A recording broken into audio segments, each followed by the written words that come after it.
네, 안녕하십니까. 네. 네, 7월 기출 분석 및 문풀 강의 시작하겠습니다. 제가 이 강의 부제로 이것이 정답이다라는 부제를 정해봤는데요. 제가 올해 그 임용고시로 입성한 이후로 좀 놀랐던 점 중에 하나가 기출문제 정답, 모범 답안이라고 알려진 것들 중에 이 오답이 제법 많다는 점이었어요. 그래서 선생님들께서 애써서 외우셨는데 나중에 그게 오답인 걸 알면 얼마나 허무하실까 이런 생각들을 했었거든요. 그래서 자, 내가 정답을 알려드려야 되겠다라는 생각으로 7월 강의를 준비를 했기 때문에 제가 그래서 과감하게 이렇게 이것이 정답이다라는 부제를 한번 달아봤는데요. 네, 선생님들 앞으로 혹시 이 교수, 저 교수 말하는 게 달라가지고 어떤 게 정답인지 모르시겠을 때 제가 알려드린 거 정답이라고 생각하시면 됩니다. 네, 저 그 정도로 확신이 있고요. 자, 그런데 물론 어쩌다가 보면은 선생님들께서 강의 들으시다 보면은 이거는 정말 내 생각과 좀 다른데 라던가 아니면 다른 학원의 답과 좀 달라서 좀 더 한번 고민해 봤으면 좋겠는데 라는 부분이 어쩌면 아주 드물게 있으실지도 모르겠어요. 근데 혹시 그런 경우가 생기시면 저 항상 열려 있으니까 제 이메일이나 카페로 오셔가지고 이런 점에 대해서는 다시 한번 교수님과 생각해 봤으면 좋겠다라고 전달해 주시면 제가 다시 한번 그거는 고민을 해보겠지만 어쨌거나 제 생각에는 아마 거의 없을 겁니다. 그렇게 의심되시는 것들이 제 설명을 듣고 나시면 의심되시는 것들이 거의 없으실 것이고 혹시 있다 손 치더라도 그 어느 것보다 가장 적을 겁니다. 그래서 정답이라고 주장할 수 있을 만큼 충실하게 준비된 강의라는 점을 일단 먼저 말씀을 드리고요. 자, 그 다음에 지금 이제 우리 7월 달 되면서 각 학원들에서 기출 문풀 시즌이 시작이 되잖아요. 그래서 다른 학원들에서는 기출 강의를 어떻게 하나 한번 이야기를 들어보니까 다른 전공들은 잘 모르겠네요. 우리 전공 영양 쪽에서는 흔하게 사용되는 방법이 이제 교수님들께서 수업 시간에 이렇게 그 문제만 나눠주신 다음에 답은 받아 적는 강의가 흔하다고 하시더라고요. 근데 저는 어떤 생각이 들었냐면,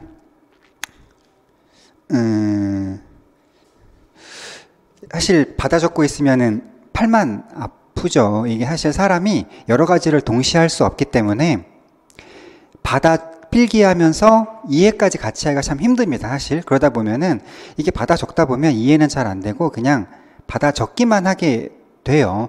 자, 그러다 보면은 팔만 아프고 이게 무슨 내가 인간 프린트기가 된 건가 그런 생각도 드시고 그 다음에 그거 받아 적어서 집에 가시면 그러면은 그때부터 필기한 거 가지고 결국 나 혼자 공부가 그때부터 또 시작이 되는 거예요. 그래서 되게 비효율적인 공부인데 이제 그럼에도 불구하고 다른 학원들에서 왜 그렇게 하시는가라고 제가 이제 이야기를 들어보니까 그게 아마 저작권 문제 때문에 그렇게들 하신다고 그러더라고요. 이게 다 적혀서 나가면 이제 그 수강생분들이 강의를 안 들으실 것을 좀 염려해서 그렇게 하신다라고 이야기를 들었어요. 그렇다 보면 사실 이제 어떻게 말하면 어떤 선생님들의 공부의 효율성보다는 그 학원의 수익성을 더 먼저 생각한 판단이었다. 이제 이런 생각이 조금 드는데 그래서 저는 그렇게 안 하려고요.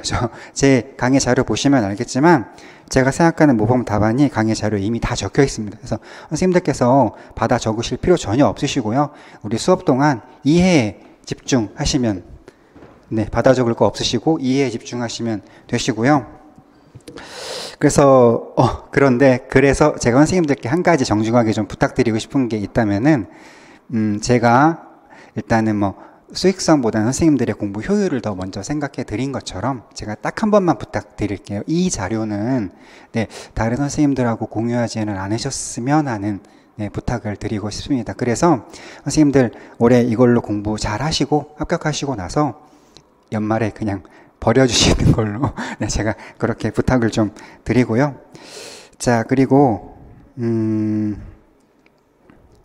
자, 여기 또 막 되게 거창하죠. 도대체 어떤 강의를 하려고 이렇게 미사여구를 잔뜩 갖다 붙였나 싶으실 수도 있는데, 이건 또 뭐 세상에 없는 기출 강의를 만들어 보겠다고 제가 적어 봤습니다. 이건 어떤 뜻이냐면, 자, 우리가요, 그 시험 문제를 풀 때 내가 아무리 공부를 열심히 했고 그쪽 이론을 다 알더라도 그렇다고 해서 문제가 또 다 풀리는 거는 아닌 경우들이 있어요. 왜 그러냐면, 이게 분명한, 그러니까 문제를 딱 보면 어느 과목, 어느 단원에서 나온지까지 다 알겠어요. 근데 이게 출제자의 의도가 파악이 안 된다거나 이게 문제 자체가 애매한 것들이 좀 가끔씩 있거든요. 근데 그런 경우들을 만나게 되면, 아, 내가 공부를 했는데도 이걸 답을 어떻게 써야 될지 참 고민되는 때가 있고, 이제 그런 것들이 우리가 그 실전에서 문제를 풀다 보면 만나게 되는 그런 난관이라는 말인 거죠.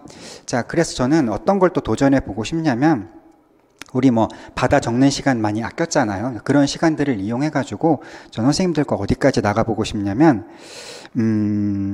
그런 난관들을 만났을 때 어떻게 출제자의 의도로 파악하고, 또 애매한 문제를 만났을 때 어떻게 극복을 해가지고 어떻게 정답을 향해서 가는지, 그러니까 마치 제가 수험생이 된 기분으로 저라면 어떻게 정답을 향해서 갈 건지, 그런 과정들, 문제를 푸는 기술들, 그런 것까지 한번 우리 같이 이야기를 나눠보려고 해요. 이제 보통의 기출 강의들은 그냥 정답 알려주고 약간의 어떤 배경적인 이론 알려주고 끝나는 게 흔하잖아요. 근데 저는 그걸 또 뛰어넘어서 제가 문제를 푸는 사람의 기분이 되어서 그런 난관들을 어떻게 극복하고 어떻게 정답을 맞힐 것인지에 대한 그런 현실적인 이야기까지 한번 선생님들하고 같이 나눠보고 싶습니다. 자, 그래서요, 선생님들 제 기출 강의를 들으시기 전에는요, 제가 조금 부탁드리는 게, 우리 사실은 저의 연강커리를 따라오시는 선생님들께는 제가 계속 상반기 동안 기출문제 먼저 풀어 놓으시라고 말씀드렸기 때문에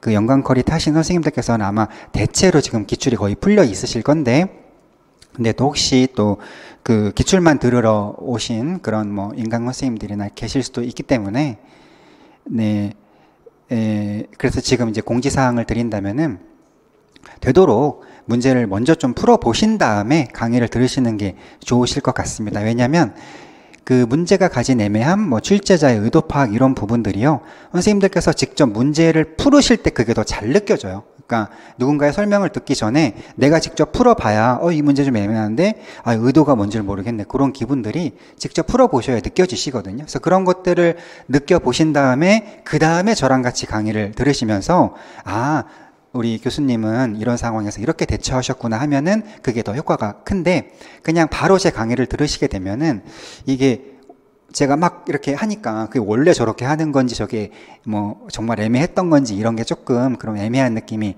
잘 안 와닿으실 수 있잖아요. 그래서 미리 좀 먼저 문제를 풀어보시고 강의를 들으시면 좋겠다라는 말씀을 드립니다. 네, 이번 주에는 2014년도 기출문제를 같이 풀어볼 거고요. 원래 계획은 첫 주에 14, 15 그래서 둘 하고 마지막 주에 한 개를 하려고 했었는데 조금 순서를 바꿔서 이번 주에 한 개 하고요. 그 다음에 2, 3, 4주차에 두 개 이렇게 진도를 나가기로 할 거고요. 자, 2014년도 1번 문제, 1번 문제는 지금 판서가 안 돼 있습니다. 필기할 게 없어가지고 1번 문제를 같이 보시면 되고요. 자, A 영양교사는 초등학생의 최소 섭취를 증진하기 위해서, 선생님들 제가 문제를 같이 읽어드리는 게 나으신가요? 아니면은 그냥 잠깐 읽으실 시간을 드리는 게 나은가요? 같이 읽을까요? 어떠세요? 한번 들어보시고 네, 의견 좀 주세요. 네, 그 초등학생을 대상으로 사회인지론을 적용한 영양교육을 실시하였다. 사회인지론을 적용했다고 되어 있네요. 그죠? 자, 영양교사의 다음 행동은 사회인지론의 무슨 개념을 공통적으로 적용한 것인지 쓰시오. 그러니까 사회인지론에 여러 가지 개념이 있잖아요. 그죠? 우리 뭐 교육 이론 보면 이론마다 여러 가지 개념들이 있어요. 그 중에 어떤 개념 적용한 것인가, 이걸 묻고 있는 거죠. 그죠? 자, 일단 그 그림 안에 보시면 채소 반찬을 남기지 않은 학생에게 스티커를 주었고, 또 뭐 1주 동안 스티커를 가장 많이 받은 학생에게 선물을 주었대요. 아래 것도 비슷한 내용입니다. 자, 요 세 가지 얘기를 들으면 딱 먼저 뭐가 떠오르셔야 되냐면, 영양교사분께서 이 아이에게 지금 뭘 해주고 있나요? 두 글자로.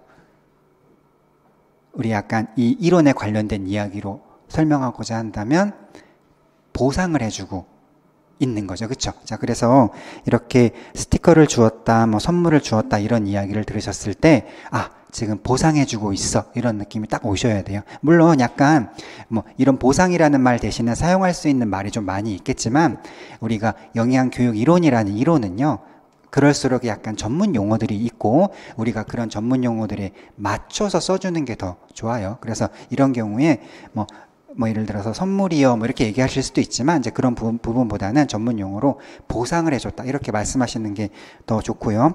자, 우리 그 사회인지론에서 개념들 중에서 강화라는 개념이 있는데 이게 그 보상을 통해 가지고 그 아이의 행동의 지속 가능성을 높여주는 거, 이거를 우리가 강화라고 하거든요. 그래서 이거는 공부만 하셨다면 강화라는 게 답이 비교적 쉽게 나오는 문제였습니다. 선생님들 제 강의 자료 보시면 이게 어느 과목에서 나왔고 또 뭐 교육도 교육 이론이 있고 뭐 교육 과정이 있고 되게 다양하잖아요. 그래서 그 중에 교육 이론에서 나온 거고, 그다음에 뭐 사회 인지론이고, 그다음에 이 문제 유형은 그 어떤 사례를 제시한 다음에 거기에 해당하는 뭐 구성 요소 이름 쓰기 뭐 이런 유형을 띠고 있다, 이런 것도 다 분석해서 적어 놨고요.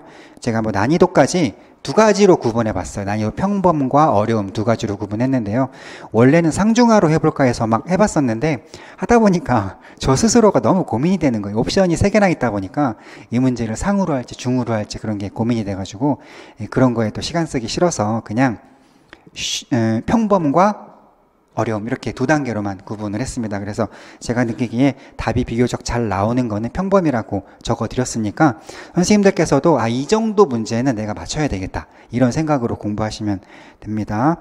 자, 그래서 1번 문제는 정답은 강화입니다. 강화. 그리고 자, 선생님들 다른 기출 강의들 보시면 아마 이 타이밍에서 사회인지론 한번 복습해보자 하면서 사회인지론에 대한 설명을 쭉 들어가실 수도 있어요. 근데 우리는 그렇게 하지는 않으려고 합니다. 왜냐하면 우리는요, 그런 식의 기출문제와 관련된 이론 강의를 2, 3월 달에 다 해놨죠. 그래서 혹시 제 강의를 지금 처음 들으신 선생님들 계신데 혹시 좀 이렇게 정답에 어떤 국한된 이론만이 아니라 좀 더 사회인지론을 폭넓게 설명을 들어보고 싶다라고 하시면 저의 그 2, 3월 강의를 한번 들어보시면은 이 기출 이론에 대한 기출문제에 관련된 이론만 그 설명해 놓은 강의가 제가 있거든요. 그래서 그런 2, 3월 강의를 들어보시면 될 것 같고요. 또 선생님들 우리 그 저랑 같이 연강거리 타고 계신 선생님들께서도 그러실 수 있잖아요. 오늘 강의 듣고 나서 오늘 이참에 사회인지론 한번 복습해 보고 싶어 라고 하시면 그냥 우리 그 2, 3월 강의 자료집 피셔가지고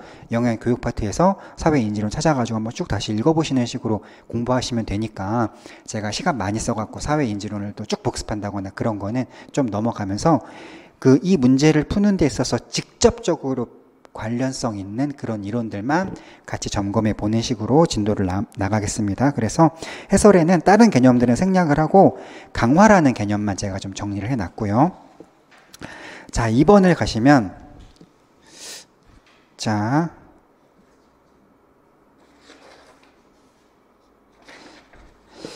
영양교사는 급식 대상 중학생의 대표적인 영양 문제가 균형식을 하지 않는 것이라고 진단하였고 학생들의 영양 문제를 개선하기 위해서 축제 기간에 행사를 개최했대요.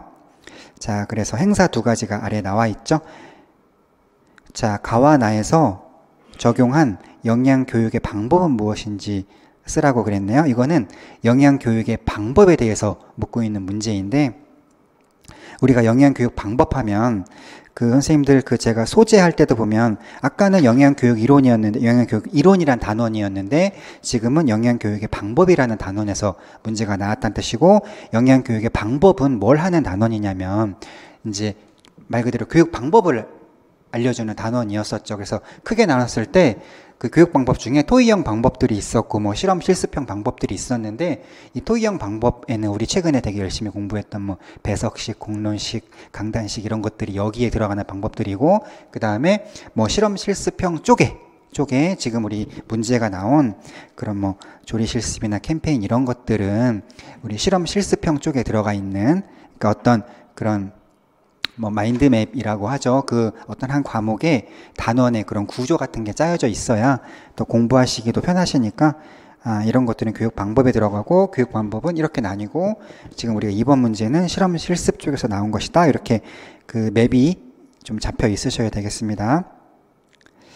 자, 일단 가에서 보시는 직접 만들어 보았다. 이거는 조리 실습이라는 게 쉽게 답이 나올 것 같고요. 자, 자, 전시회를 개최했는데 슬로건은 뭐 균형식을 먹자. 그래서 뭐 패널도 전시하고 그다음에 뭐 리플릭 같은 것도 배부를 하고 그랬어요. 근데 이거는 어떻게 보면 조금은 어렵지 않았나? 뭐 제가 이제 전반적인 난이도는 평범이라고 적어 놓긴 했는데 나 같은 경우는 혹시 잘못 낚이시면 조금 헷갈릴 포인트는 좀 있어 보이긴 해요. 왜냐하면 이게 전시회를 개최했다고 하니까 그 실제 얘기 들어보니까 이걸 답을 전시회라고 해야 되나 말아야 되나 이런 고민을 했다고 하신 선생님도 이야기를 들어봤고요. 그 다음에 실제로 어떤 학원 모범 답안에서는 이 나를 전시회라고 모범 답을 제시한 사례도 실제 있어서 네, 이게 헷갈릴 수는 있구나 이제 그런 생각은 드는데요. 사실 전시회라고 써놓고 답이 전시회인 경우는 좀 없겠죠. 그래서 나의 답은 전시회는 아니고요. 자, 여기서 제가 선생님들께 문제 푸는 방법 이렇게 헷갈리는 거 문제 푸는 방법에 대해서 한 말씀을 좀 드리자면은요. 선생님들 그 상자 안에 주의라는 부분을 좀 보세요. 우리 요새 그 평가원에서 우리 출제 교수님들께 권장하는 사항 중에 이런 게 있을 걸로 보여요. 이게 그냥 우리 그 대학교 때 뭐 중간고사 때 이렇게 뭐 문제답 하는 식 말고 또 임용 시험이니까 뭔가 학교 현장을 녹여내서 그런 걸로 문제를 만들어 주세요라고 출제 교수님들께 부탁을 하고 있는 것 같아요. 그러다 보니까 2014년만 해도 그런 경향이 그렇게 뚜렷하지 않았는데 최근의 문제들 보시면 완전 학교 상황 속에서 문제들이 대부분이잖아요. 그래서 이것도 이제 2014년 문제치고는 그래도 학교 상황을 적용해 보려고 한 문제인데 그러다 보면 자꾸 불필요한 단어들이 문제 안에 섞여 들어갈 수밖에 없습니다. 이게 왜냐하면 우리 출제 교수님들께서 어떤 상황을 만들어야 되다 보니까 뭐 이런 상황 저런 상황 하다 보면은요 그냥 중간고사라서 이렇게 문제 답할 때는 필요 없었던 단어인데 문제를 위해서 필요하진 않은데 어떤 상황을 만들다 보니까 자꾸 단어들이 끼어 들어간단 말이죠. 근데 그런 단어들 중에 괜히 우리를 헷갈리게 하는 것들이 섞여 있을 수가 있어요. 이제 그런 것들에 현혹되지 마시고 이 문제를 푸는데 본질적인 단서가 되는 단어인지 아니면 어떤 학교 상황을 만들기 위해서 들어간 단어인지 이런 것들을 좀 구분해 보셔야 된다라는 거죠. 자, 여기서 전시회라는 거는요, 이게 학교 행사 속에서 지금 그 문제가 학교 행사 중에 축제 기간에 어떤 행사를 개최한 거잖아요. 그러니까 이 영양교사분이 어떤 전시회란 행사를 만든 거예요. 그러니까 그거는 형식적인 거고 거기에 이렇게 낚이시면 안 되고 전시회가 중요한 게 아니죠. 그 전시회를 통해서 뭘 하고 있는가 이걸 보셔야 되는데 보시면 슬로건이 있어요. 뭐뭐뭐 합시다 라는 슬로건이 있고 그 다음에 그 슬로건을 강조하기 위해서 패널이나 리플릭 같은 거를 사용하고 있잖아요. 그죠? 요게 본질이고 요게 단서인 건데요. 그 우리 영양교육 방법 중에 선생님들 그 캠페인이라는 게 개념 정의가 어떻게 되어 있냐면 일단 슬로건을 정합니다. 뭐뭐뭐 합시다. 그러니까 뭐 손을 잘 씻읍시다. 뭐 음식을 익혀 먹읍시다. 하루에 양치를 3번 합시다. 이런 슬로건을 정해요. 그 다음에 그런 것들을요. 자, 해설 부분 보시면 되겠죠? 그 단기간에 좀 집중적으로 알려주는 거 이런 게 캠페인입니다. 우리 뭐 방송 보면은 뭐 어떤 캠페인 한번 시작하면 그 슬로건을 계속 노출시키잖아요. 그래서 단기간에 집중적으로 알려주는 건데 이제 그런 거를 하기 위해서 뭐 어떤 표어나 포스터나 유인물 같은 것들을 활용해 가지고 슬로건을 사람들한테 계속적으로 알려줘서 이렇게 합시다라고 계속 이렇게 하는 거. 우리가 사실 캠페인이라는 거는 영양 교육에서만 접해본 건 아니고 뭐 여기저기서 많이 접해 보셨을 텐데요. 네, 그런 게 캠페인입니다. 근데 지금 보니까 단서로서 슬로건을 정했고 패널도 사용했고 리플릭 같은 것도 배부한 것으로 봐서 이거는 그 영양교육 방법 중에서 딱 캠페인의 형식을 띠고 있는 거죠. 그래서 어떤 전시회 같은 그런 문제를 만들기 위해서 들어간 그런 단어, 어떤 행사니까 전시회를 열었다 이렇게 하고 싶으셨던 거죠. 그런 단어 때문에 헷갈리시면 안 된다 이런 말씀 드리고요. 그 다음에 3번 가시겠습니다. 자, 다음은 영양교육 수업의 일부이다. 영양교사와 학생들 간의 대화 내용에서 가 부분은 교육평가 유형 중 무엇을 활용한 것인지 쓰시오라고 해서 선생님들 밑에 쭉 보시면 그냥 뭐 길어서 같이 읽진 않겠지만 네, 선생님께서 뭐 어떤 문제를 내주고 학생들이 답을 하면 선생님이 피드백 해주고 또 뭐 문제를 내주고 답을 하면 피드백 해주고 그런 상황이 연출되어 있습니다. 자, 지금 문제 우리 3번 문제에서요.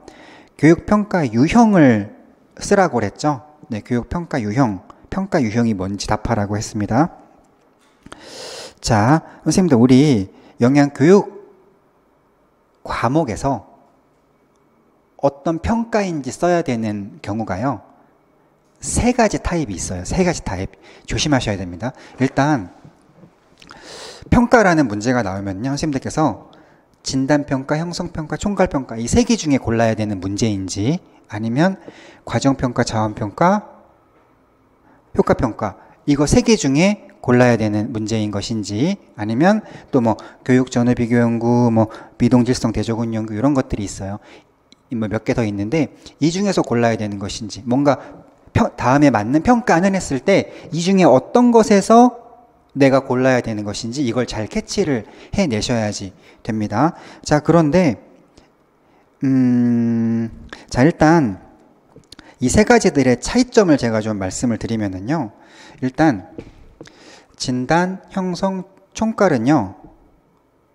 이거는요.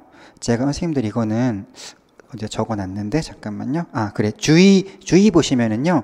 진단, 형성, 총괄평가는 학습자를 대상으로 하는 평가라고 적혀 있죠. 그러니까 뭐 굳이 안 쓰셔도 될 것 같은데 선생님들 진단과 형성과 총괄은요. 이거는요.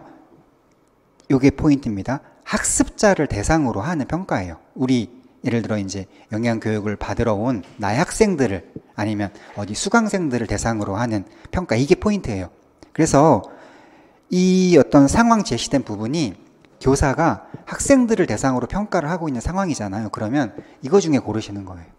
자, 진단평가라는 건 뭐냐면 제가 이제 보통 이렇게 설명드리죠. 예를 들어서 제가 10강의짜리 생화학 강의를 준비를 하고 있다라고 하면 뭐 1강에서나 아니면 뭐 1강 시작하기 전에 선생님들의 지금 현재 기본 실력이 어떠신지를 알아봐야지 제가 어떤 수준에서 강의를 준비할지 가늠할 수가 있잖아요. 그래서 현재 학습자들의 수준을 가늠하기 위해서 어떤 그 생화학 10개짜리 강의가 시작되기 전에 제일 처음에 테스트해보는 거 그걸 진단평가라고 하고요. 그 다음에 형성평가라는 거는 이거는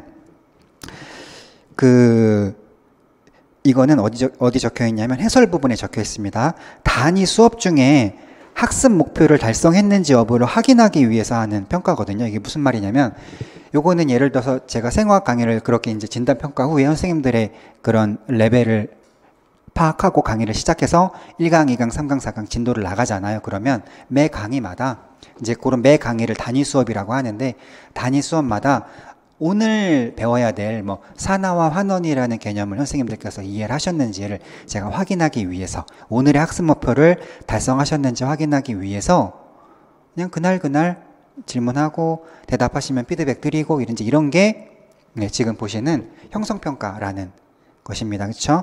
자, 그리고 총괄평가라는 거는 뭐냐면 이거는요. 그렇게 해서 10강짜리 생화학 강의를 마쳤을 때 그 끝에 정말 그 지식이 증가하셨는지 저는 이제 생화학 강의를 예를 들었지만 우리가 영양교육을 한다고 했을 때에는 지식만 증가하는 게 아니고 우리 아이들이 배운 대로 태도나 행동도 개선이 될 것이고요. 그죠? 그 다음에 또 실제 그러한 태도, 그런 행동을 가지고 아이들이 실천을 하다 보면 아이들의 건강 상태도 좋아질 거잖아요. 그래서 건강 상태가 좋아졌는지 이런 것들을 그 10번 수업이 끝난 다음에 이런 것들을 마지막에 총괄적으로 평가해 보는 거. 그래서 그 10번짜리 10강의짜리 수업이 다 끝난 다음에 평가해 보는 이런 것들을 총괄평가라고 하게 됩니다. 근데 지금 상황을 보시면 영양 선생님이 학생들을 대상으로 학습자들을 대상으로 평가를 하고 있는 거기 때문에 이 세 개 중에 답을 하셔야 되고요. 지금 평가의 상황은 지금 이거는 단위 수업의 내용이에요. 한 강의 중에 거의 이제 그 분위기가 그날 강의가 끝나가시면서 오늘 배운 거 좀 정리해보는 뭐 마무리 퀴즈 같은 거 하고 있는 상황이잖아요. 그러니까 딱 형성평가라는 것을 골라내실 수가 있으시겠죠. 자, 그렇고요. 자, 그러면은 과정평가, 자원평가, 효과평가라는 건 이런 건 그럼 언제 골라야 되나요? 라고 말씀을 드리면 선생님들 이것도 주의 쪽에 적혀 있어요. 이거는 뭐냐면요. 교육 프로그램 평가라고 할 수 있는데 뭐냐면 그 영양 교사분들이 학생들을 대상으로 평가하는 게 아니고요. 교육자가 내 프로그램에 대한 평가를 하는 거예요. 내 프로그램이 잘된 프로그램인 건지. 그래서 내가 만든 이 과정이 정말 좋았던 과정인지 평가해보고, 그 다음에 내가 이 교육 프로그램을 운영하는 동안 시간이나 뭐 인적, 물적 이런 자원들을, 시간적 그런 자원들을 잘 배분했는지 이런 거 평가해보고, 그 다음에 요거는요. 자, 근데 내 프로그램에 대한 평가는 내가 아무리 과정을 잘 짰고 내가 아무리 자원을 잘 분배했더라도 제 수업이 정말 좋은 수업이었으려면요. 제가 아무리 강의 기획을 잘 해왔고 제가 아무리 시간을 잘 썼고 하더라도 결론적으로 제 강의가 뛰어난 강의로 인정받으려면 선생님들의 실력이 늘어야 되는 거거든요. 영양교육도 마찬가지입니다. 자, 내 프로그램이 좋은 프로그램으로 인정받으려면 학생들의 성취도가 올라가야지 돼요. 그래서 학생들이 얼마나 효과를 보였는지 하는 평가를, 그래서 이 교육 프로그램을 평가하는 것에서도 내 프로그램을 들은 아이들이 얼마나 발전했는지라는 효과를 그래서 평가를 해보게 되는 거예요. 근데요, 이 효과 평가를 할 때도 결국에 평가 내용은 뭐냐면 아이들이 얼만큼 발전했나, 내 수업 듣고 발전했나 할 때도요, 결국 이때도 애들의 지식이 얼만큼 늘었는지, 태도나 행동이 얼마나 바뀌었는지, 건강 상태가 좋아졌는지 이런 항목들을 평가하게 되거든요. 그래서 결국에 이 학습자 대상으로 하는 세 가지 평가나 아니면 나의 교육 프로그램을 평가할 때나 말은 좀 다른데 어떤 그런 방금 설명드린 그런 것들 때문에 이 총괄평가라는 데서도 결국 이런 것들을 평가하게 되고, 그 다음에 또 우리 효과평가라는 데서도 결국 이런 것들을 평가하게 돼서요. 실제 제가 그 영양교육책 되게 여러 권 봤다고 말씀드렸잖아요. 어떤 전공책에서는 어떻게 써 있냐면 여긴가에서 예를 들어 이제 그 책에 여기라고 하면은요. 이 총괄평가는 여기 효과평가랑 내용이 같으니 이쪽에 자세히 설명해 놨으니 이쪽 가서 보시오. 그렇게 적혀 있는 책도 있을 정도예요. 그러니까 제가 파악한 얘랑 개념이 같다는 건 확실한 겁니다. 네, 그래서 그러면 선생님도 혹시 이런 질문도 가능하실 것 같아요. 만약에 시험에 어떤 문제가 나왔는데 지식, 태도, 행동, 건강 상태를 평가하고 있는데 이 평가가 뭐니라고 물어보면 얘로 답해요, 이렇게 궁금하실 수도 있을 것 같아요. 근데 그거는요, 만약에 진짜 그런 문제가 나오면 저도 좀 애매할 것 같은데 그거는요, 이렇게 봐야 될 것 같아요. 굳이 단서를 드리자면 만약에 그 문제 전체적인 분위기가 요런 거랑 조금 같이 언급이 되어 있다거나 아니면 뭔가 교사가 나의 프로그램을 평가하기 위한, 내 프로그램이 정말 좋은 프로그램이었는지 평가하기 위한 목표를 두고 애들이 얼만큼 늘었나를 평가하는 거면은 이쪽으로 가시는 게 맞고, 그 다음에 주변에 그 문제 주변에 이런 것들이 같이 언급이 되어 있다거나 하면서 그냥 좀 순수하게 그 어떤 교수 설계 과정에서 단위 수업이 다 끝나고 마지막에 아이들을 평가할 때에는 시작하기 전에 평가할 수도 있고 단위 수업마다 평가할 수도 있고 약간 교수 설계 같은 그런 느낌이 나는 거죠. 그러면서 그 강의가 모두 다 끝났을 때 마지막에 아이들이 실력이 얼마큼 늘었나 평가할 수도 있고 하면서 그냥 애들의 실력이 얼마큼 늘었나 학습자 대상으로 평가하는 그런 느낌을 주면서 문제가 나온다고 하면 이제 그러면은 이쪽으로 가시면 될 건데요. 제 생각에 아마 우리 출제 교수님들이 이거 내용이 같다는 것이 그 전공서에 다 적혀 있기 때문에 알고 계실 겁니다. 그래서 정말 애매하게 이걸로 답을 해야 될지 이걸로 답을 해야 될지 단서를 전혀 안 주는 문제는 너무 애매하고 말도 안 되는 문제라서 그렇게는 안 내실 거고요. 그러니까 주변에 이런 게 좀 보인다든지 아니면 이거는 학습자를 대상으로 한다라든지 하는 단서가 좀 있을 거예요. 그 다음에 또 주변에 이런 게 보인다든지 아니면 이거는 교육 프로그램을 평가하고 있다든지 하는 단서가 좀 보일 거니까 그런 거를 토대로 접근해 보시면 될 것 같고요. 자, 그 다음에 선생님들 거의 이렇게 하면 3번 문제는 거의 끝이 났는데 하나 좀 말씀드리고 싶은 거는요. 사실 여기 보시면 제가 지금 선생님들의 이해를 명확하게 하기 위해서 이거는 학습자를 대상으로 하는 평가고 얘는 그러니까 교사가 학습자를 대상으로 하는 평가고 얘는 교사가 내 프로그램에 대한 평가를 하는 건데 근데 얘는 내 프로그램을 평가하기 위해서는 결국 학생들이 얼만큼 늘었나 평가도 해야 되다 보니까 얘나 개념이 같다 이제 그런 식으로 말씀을 드린 건데요. 제가 지금 사용하고 있는 학습자 대상으로 하는 평가 내지는 교육 프로그램 평가라는 말은 우리 전공서에 적혀 있는 공식 용어는 아니에요. 그냥 어떻게 보면 우리 전공서들에서는 얘를 묶은 용어가 없어요. 그냥 우리 또 선생님 시험 문제 보시면요. 뭐 얘는 지금, 교육평가의 유형이라고 했잖아요. 또 이게 시험에는 문제 나올 때 어떻게 나오는지 아세요? 교육평가의 종류는 그래요. 그러면 종류가 뭐고 유형이 뭐야? 이게 그거 가지고 구분 안 되거든요. 그래서 아마, 이게 종류나 유형 하실 같은 말인 거죠. 그렇게 하시는 걸로 봐서 아직 우리 전공서에는 얘를 묶는 용어가 없어요. 그래서 제가 선생님들의 이해를 돕기 위해서 얘는 교육 프로그램을 평가하는 거고 교사가 나의 프로그램을 그런 느낌이고 이거는 학습자들을 대상으로 하는 평가다라는 거는 그냥 제가 만든 말이니까요. 그냥 전공서에서 쓰는 말은 아닌데 저는 정확한 분석이었다고 보고요. 괜찮은 용어 같아요. 자, 그래서 이런 식으로 그 구분 지어 두시고 머리에 정리해 두시면 네, 뭐 잘 이해되실 것 같고요. 그 다음에 얘는 뭐냐면요. 평가 쪽에서 또 얘네들이 문제로 나오기도 하고 지금까지는 계속 얘만 나왔거든요. 얘만 계속 나왔어요. 근데 얘는 뭐냐면요. 선생님들 우리가 무슨 평가는 했을 때 이 중에 하나 골라야 되는 경우는요. 어떤 경우냐면 선생님들 우리가 지식이나 태도 행동이나 건강 상태 같은 거를 아이들한테 평가를 하고 싶어요. 애들이 얼만큼 늘었는지 발전했는지 평가를 하고 싶을 때 그러면 아이들이 진짜로 발전했는지를 조금 과학적으로 실험적으로 입증을 해야 되잖아요. 뭔가 데이터가 필요하잖아요. 그러니까 아이들이 뭐 점수가 늘었다든지 아니면은 뭐 생화학적인 검사 결과 뭐가 발전했다든지 이런 게 있어야 되잖아요.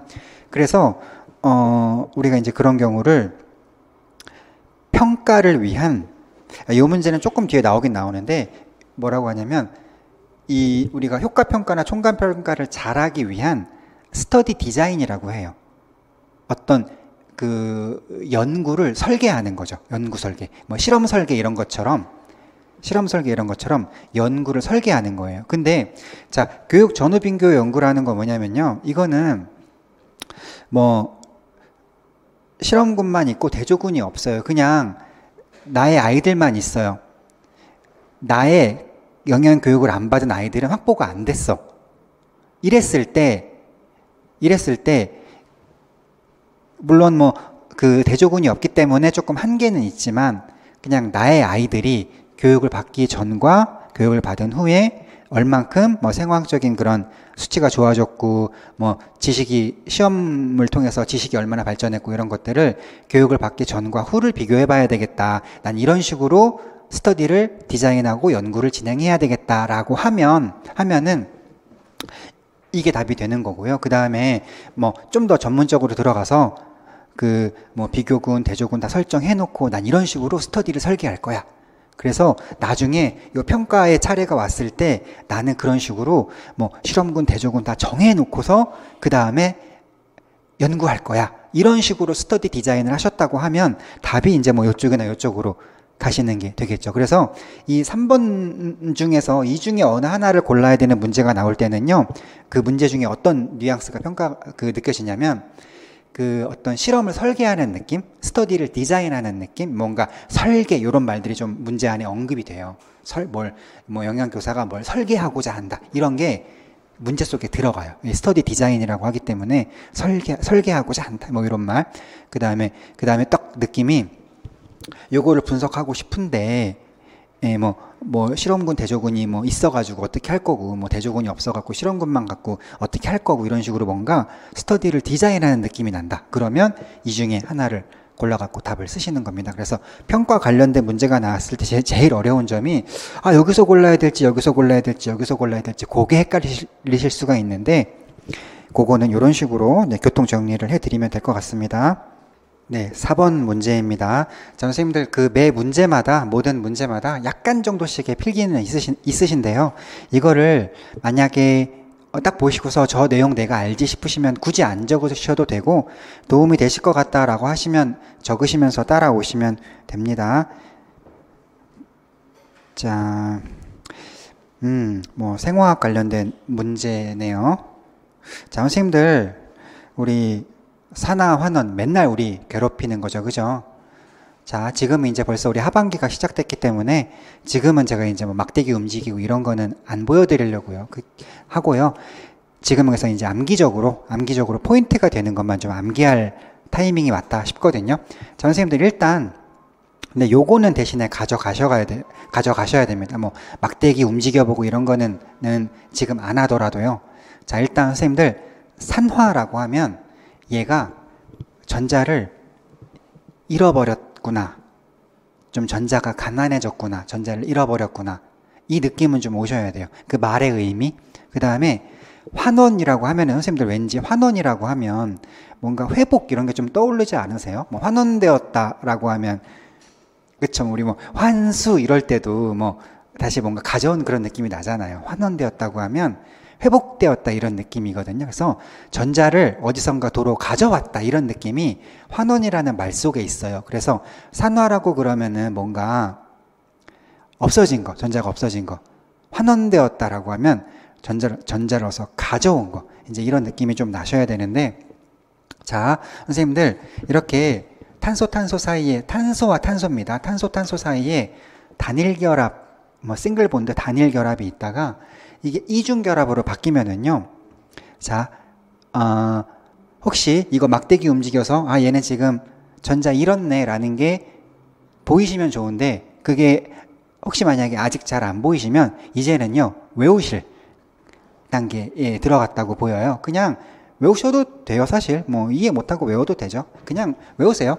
단일 결합이 탄소 단일 결합이 이중 결합으로 바뀌면 선생님들 혹시 이해가 안 되시는 선생님들 눈에는 안 보이실 수도 있지만 이 과정에서는요 전자를 잃어버려야 이렇게 될 수 있어요.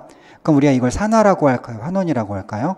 잃어버렸으니까 산화라고 해야 되는 거죠. 어쨌거나 그죠? 그 다음에 선생님들 그리고요 우리가 뭐 히드록시기 알콜기라고 하는 이 OH가요 이렇게 카보닐기로 바뀌면 이것도 보이시는 분들 있고 안 보이시는 분들 계시겠지만 어쨌거나 암기적으로 알코올이 카보닐로 바뀌면요 이 과정에서도 전자를 잃어버려요.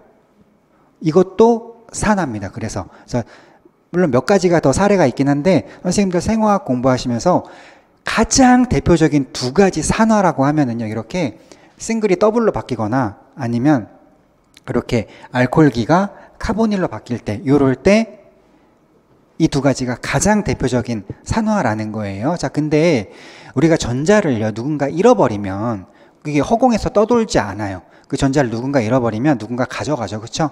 누가 가져갈까요? 이런 일을 하는 게 뭐 FAD나 NAD 플러스 이런 애들이 그런 일을 해요.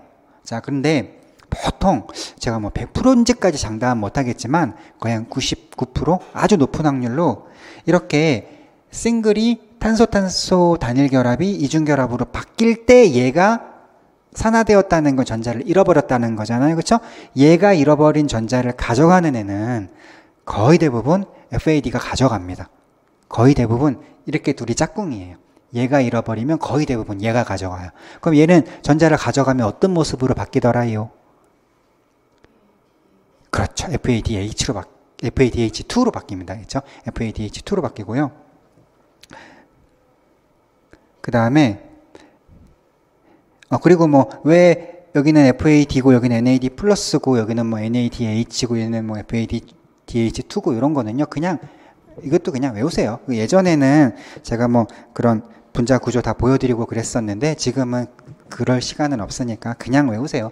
자, 그리고요 이렇게 알코올이 카보닐로 바뀌는 것도 산화라고 했고 산화 중엔 전자를 잃어버리게 되는데 그럼 그 전자를 누군가 받아가겠죠? 그때 받아가는 애가 NAD 플러스고요. 얘는 그 전자를 받게 되면 어떤 모습으로 바뀌냐면 NADH로 바뀌는 거죠. 그렇게 그냥 요게 핵심이니까 요것만 외우세요. 자, 그리고요. 선생님들 제가 생화학 강의하면서 매번 말씀드렸던 게 생화학이라는 게 이름만 외우면 너무 어렵다. 그래서 기본적인 분자 구조가 몇 개 안 되니까 그냥 한 열 몇 개밖에 안 됐었던 것 같아요. 그래서 그런 것들 좀 외워놓으면 훨씬 공부하시기 편하시다 이런 말씀 많이 드렸는데요. 자, 선생님들 요게요. 혹시 요 정도는 필기해 보시는 것도 괜찮을 것 같고요. 얘가 지금 뭐냐면 얘가 지금 제가 이소시트르산을 그려놓은 거예요. 그 위에 복잡한 거는 빼고 본질적인 우리 문제 푸는데 필요한 것만 적어놨어요. 얘 이름이 이소시트르산이고요. 얘가 알파케토 글루타르산을 제가 지금 그려놓은 거예요. 물론 정확하게 그리려면 더 그려야 되는데 이제 문제 푸는 거랑 관련이 없어서 안 그렸어요. 자, 알파케토 글루타르산. 여기서 하나 또 점검해 보실 부분은 선생님들 알파케토라는 말 떠오르세요? 알파케토 뭔지? 자, 일단 산부터. 산이라고 하면 이렇게 COOH라는 그 카복실기가 있을 때 우리가 산이라고 하잖아요. 그죠? 근데 알파라는 거는 어떤 위치냐면 바로 얘 옆에. 이 산의 바로 옆에 이 위치를 우리가 알파 위치라고 하고 이 자리에 지금 케톤이 보이기 때문에 우리가 얘를 알파 케토라고 하고 그래서 얘는 뭐 알파 케토산의 종류에 들어가면서 더 정확히는 알파 케토 글루타르산이라고 하게 되는 거죠. 그죠? 알파 케토산은 조금 개념이 큰 이름입니다. 이제 좀 어떤 종류의 이름이고 그 중에 알파 케토 글루타르산이라는 애가 있어요. 자, 선생님들 보시죠. 잘 보세요. 이 문제로 나왔던 이소시트르산에서 알파케토 글루타르산으로 변할 때 가장 본질적인, 가장 핵심적인 변화가 어디냐면 여기에 알코올이 여기에 CO, 카보닐기로 바뀌었다는 겁니다. 이게 뭔가요? 이렇게 바뀐 거죠. 산화된 거예요. 산화됐고 이 과정에서 관여한 조효소는 뭘까요? 제가 거의 대부분 이런 방식의 산화면 얘고 이런 방식의 산화면 얘라고 제가 말씀드렸잖아요. 그죠? 네. 여기서 관여한 조효소는 NAD 플러스가 가서 그 나온 전자를 가지고 지는 NADH로 바뀌었을 거예요. 선생님들 여기에 들어가는 우리 되게 유명한 사이클 뭐죠 이거? 어디에 들어가는 뭐 해당 과정 TCA 뭐 많잖아요. 그죠? 어디 들어가는 이 TCA 일부입니다. 자, 그래서 오늘 TCA를 제가 아까 말씀드린 것처럼 저는 그 제 기출 강의는 그걸 다 살펴볼 시간은 없어요. 우리 2, 3월 강의에 다 있으니까 네. 그렇게 2, 3월 강의에서 복습해 보시면 되고 또 생화학 강의는 1월 강의에도 많이 들어가 있네요. 그렇게 보시면 되고요. 자, 그렇습니다. 그래서 지금 NAD 플러스가 뭐 가서 전자를 받아왔겠구나 그렇게 생각해 보시고요. 그 다음에 그 밑에 있는 지방산의 베타산화라는 건데요. 지방산이 베타산화를 거쳐서 궁극적으로 아세틸코이로 가는 거는 한 단계가 아니고 되게 여러 단계죠. 그 여러 단계 속에서 이것도 저랑 몇 번 하셨는데 거기서도 제가 다 지우고 핵심적인 것만 적어드리면 그 과정에서 단일 결합이 그 이중 결합으로 바뀌는 과정이 한 번 있고 그다음에 이쪽으로 이렇게 물이 들어와서 알코올기가 되어 버리는 과정이 한 번 있고 그다음에 이 알코올이 카보닐로 바뀌는 과정이 한 번이 있어요. 이 정도 단계를 거치면 베타산화가 이제 거의 다 일어난 건데 자, 이런 거를 거치는 동안에 지금 선생님들 산화가 어디서 보이세요? 어디서 산화가 보이세요? 여기 한번 보이시죠? 그쵸? 여기 있네요. FAD가 관여했겠죠? 그쵸? 그 다음에 이 물이 들어오는 건 산화가 아니에요. 여기는 산화가 아니고요. 산화 아니고 그 다음에 이 알코올이 카보닐로 바뀌는 여기 산화입니다. 여기는 요런 타입이니까 NAD 플러스가 관여를 했겠네요. 그죠? 그러니까 되게 선생님들 혹시 뭐 저한테 이 설명 들으시기 전에는 관여하는 조효소가 매번 다 암긴 줄 알았을 수도 있는데 뭔가 공통적인 게 있어요. 산화의 타입에 따라서 이런 산화냐 이런 산화에 따라서 여기서든 보시면 알코올이 카보닐로 바뀌든 뭐 TCA든 뭐 지방산의 베타산화라고 해서 여기서도 보시면 알코올이 카보닐로 바뀌고 있죠. 그러니까 어디서든 간에 알코올이 카보닐로 바뀌는 산화는 거의 대부분 얘가 관여를 해요. 자, 그러면 지금 문제에서 뭘 묻고 있냐면 공통적으로 관여하는 조효소는 무엇인데 얘의 구성 성분으로 뭐 비타민은 무엇인가 이렇게 물어봤죠. 자, 그랬을 때 공통적으로 관여하는 조효소는 결국 NAD 플러스가 공통적으로 여기서도 그랬고 여기서도 그랬고 NAD 플러스가 관여하고 있다는 것을 알 수가 있고요.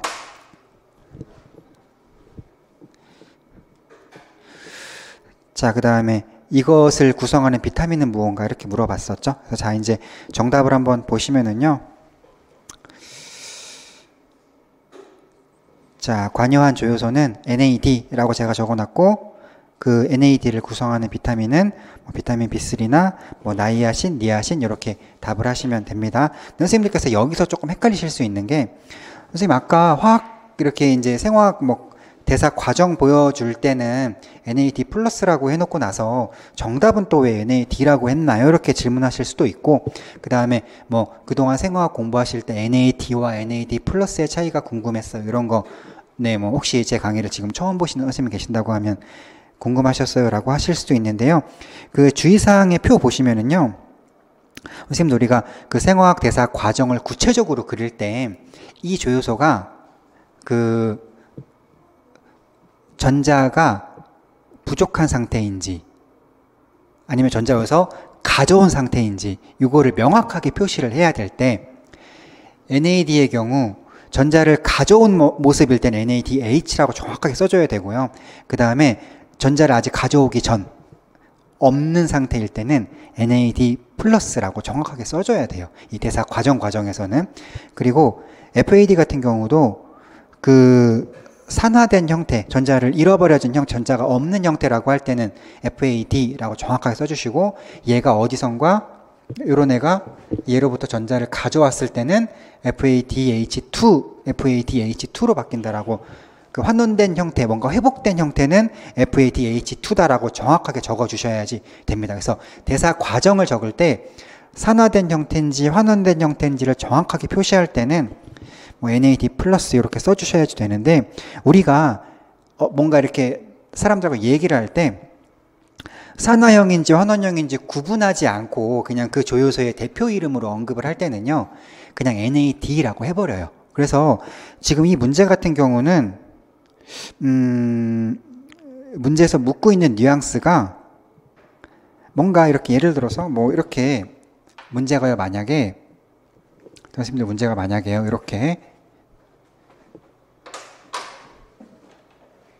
예를 들어서 이렇게 해가지고 이 자리에 들어가는 게 뭐냐 여기 들어가는 게 뭐냐 라고 구체적으로 물어봤으면 이거는요 얘가 일로 가는 과정에서 얘는 지금 알코올이 카보닐로 바뀌는 건 산화라고 그랬죠. 산화가 되면 전자를 잃어버리는 거예요. 그죠?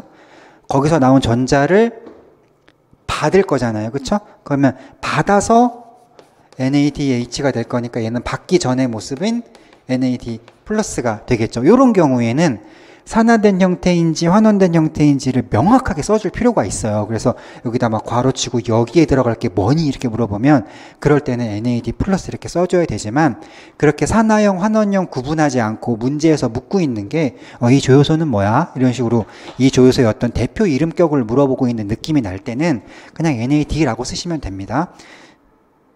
자, 그런데 그러면 혹시 뭐 이 경우에 NAD 플러스라고 쓴 사람은 점수를 못 받나요? 라고 하면 제 생각에 더 멋진 답은 NAD가 답일 것 같기는 한데요. 왜냐하면 지금 이 문제는요. 이 관련 조효소가 뭐야? 이 얘기는요. 그냥 대표 이름을 써달라는 느낌이 느껴지거든요. 근데 NAD 플러스를 쓰셔도 부분 점수 내지는 아니면 거의 온 점수를 다 받으셨을 걸로 보이긴 보여요. 왜냐하면 이게 지금 지금 이소시트르산이 알파케토글루타르산으로 변하는 화살표가 이렇게 되어 있기 때문에 그냥 이 화살표의 변화 방향하고 맞춰 봤을 때 그냥 느낌이 NAD 플러스가 와서 이 전자를 받아 갈 거거든요. 그래서 그냥 그런 방향성을 봤을 때 그냥 NAD 플러스를 썼다고 막 틀리게 한다거나 그러지는 않았을 것 같기도 한데 아무튼 그거는 그렇고요. 그 한번 생각해 본 거고요. 더 정확한 거는 이 문제가 묻고 있는 게 대표 이름을 묻고 있는 느낌이 나기 때문에 이럴 때는 NAD라고 그냥 쓰시는 게 더 좋은 답이 됩니다. 그런 선생님들, 그 외 선생님들 가지고 계시는 뭐 영양소 대사의 이해를 돕는 고급 영양학 이런 책들을 보면은요. 제가 조금 아쉬운 점이 어떤 전공서들에 따라서 그런 산화형이라고 명확히 언급을 해야 되는 경우에도 그냥 플러스 표시를 안 하고 NAD만 써놓은 책들도 있기는 있어요. 근데 그래서 뭐 조금 아쉽기는 한데 그냥 그렇게 하고 있네. 그냥 그런 게 보입니다. 그러니까 산화형, 원래 NAD는 산화환원 구분 없이 대표형으로서 쓰는 이름인데 산화형을 쓸 자리에도 NAD라고 책에 되어 있는 경우도 있기는 있는데 그냥 그건 그렇다라고 그냥 참고로 알아두시고 그냥 우리는 원칙대로 하세요. 원칙대로. NAD 플러스는 산화된 형태이다. NADH는 환원된 형태이다. 구분 없이 그냥 대표적인 이름으로 할 때는 NAD라고 한다. 이렇게 알아두시면 되겠고요. 참, 요거 하나만 더 설명드리고 마무리하겠습니다. 요 4번 문제는요. 선생님들 여기 자 요것도 보세요. 지금 우리 뭐 문제에 따라서 이소시트르산이 알파케토글루타르산으로 변한다고 했는데 TCA 사이클에서 얘 다음에 뭐 나오죠? 맞아요. 석신1코A가 나오는 단계입니다. 이때 보시면 되게 비슷하죠. 여기서 알코올이 카보닐로 바뀌었구나. 여기서 여기로 갈 때는 어떻게 됐나요? 얘를 우리 CO2라는 이산화탄소 형태로 얘를 잃어버리고요.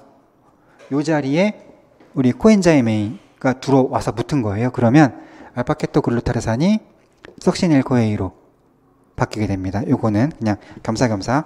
그 다음에 이 외적인 TCA 사이클 복습이 필요하시다고 하면, 네, 그러면은 우리 2, 3월 강의, 선생님들 뭐 우리 기출 이론은 다 2, 3월 강의 거의 들어가 있으니까 그 강의 자료집 피셔가지고 복습하시면 되겠고요.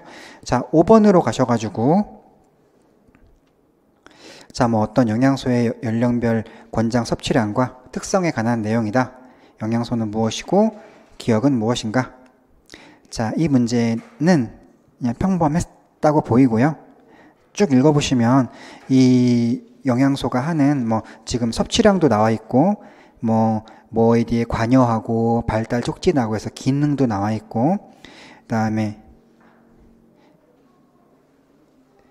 네, 그렇게 나와 있습니다. 뭐 동물성 단백질, 뭐 급원식품 이렇게 나와 있는데 선생님들 일단 뭐 식이섬유와 피틴산이 있으면 흡수가 저해된다라고 하는 얘기는 일단 이게 비타민 쪽보다는 미네랄 쪽일 것이다라는 단서가 돼요. 우리 영양학 공부할 때 거의 대부분의 미네랄들 뭐 식이섬유나 뭐 피틴산 이런 거 있으면 뭐 피틴산 이런 거랑 염 형성해갖고 우리 염 형성하면 흡수 저해되고 막 그런 거 봤었잖아요. 그죠? 또 뭐 식이섬유에 흡착해가지고 같이 뭐 배설되고 이런 것들 봤었잖아요. 이게 미네랄 쪽에서 많이 나오는 얘기고요. 그 다음에 또 뭐 DNA, RNA 합성 관여, 성장 발달 촉진, 세포막 구성 이런 거는요. 그 영양학에서 미네랄 파트의 그 미네랄들의 대표적인 기능들을 외우시다 보면 그냥 딱 아연이구나라는 게 딱 보입니다. 그래서 이거는 공부하신 분께는 그렇게 아연이라는 게 어렵지는 않은 그냥 평범한 문제고요.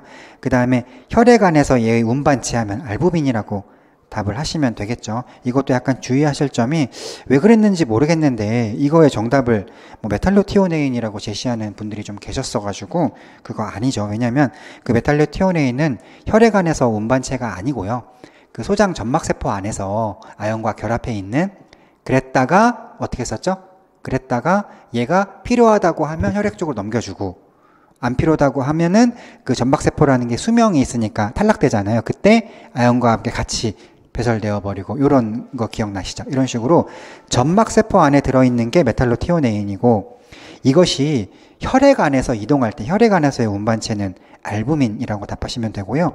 그 다음에 제가 이 문제를 이제 그 질문을 받다 보면은 전공서에 알부민 말고 뭐 매크로글로불린 뭐 그다음에 뭐 트랜스펜 이런 게 좀 나와요. 그러면 우리 선생님들께서 그 외적인 다른 거 쓰면 안 되냐고 질문하시는 경우들도 있는데 선생님들 차라리 다 쓰시거나 아니면 한 개만 쓴다고 하면 가장 주된 걸로 쓰시는 게 좋아요. 근데 여기 뭐 다른 것들보다 이 아연의 운반체 하면 가장 주된 운반체가 알부민이기 때문에 한 개만 쓴다고 하면 알부민이 제일 좋은 답입니다. 자, 6번을 가시겠습니다.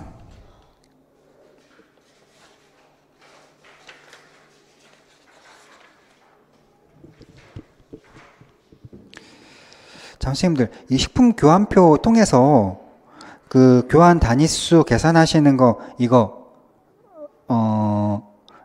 우리 자세하게 같이 계산해 봐야 되나요? 한번 해볼까요? 어떨까요? 네, 저 잠깐 필기하게 잠깐만 좀 끊어 가겠습니다. 네, 6번 보겠습니다. 네, 지금 제가 필기를 하면서 강의 촬영을 하고 있어가지고 끊어서 가게 됐는데요.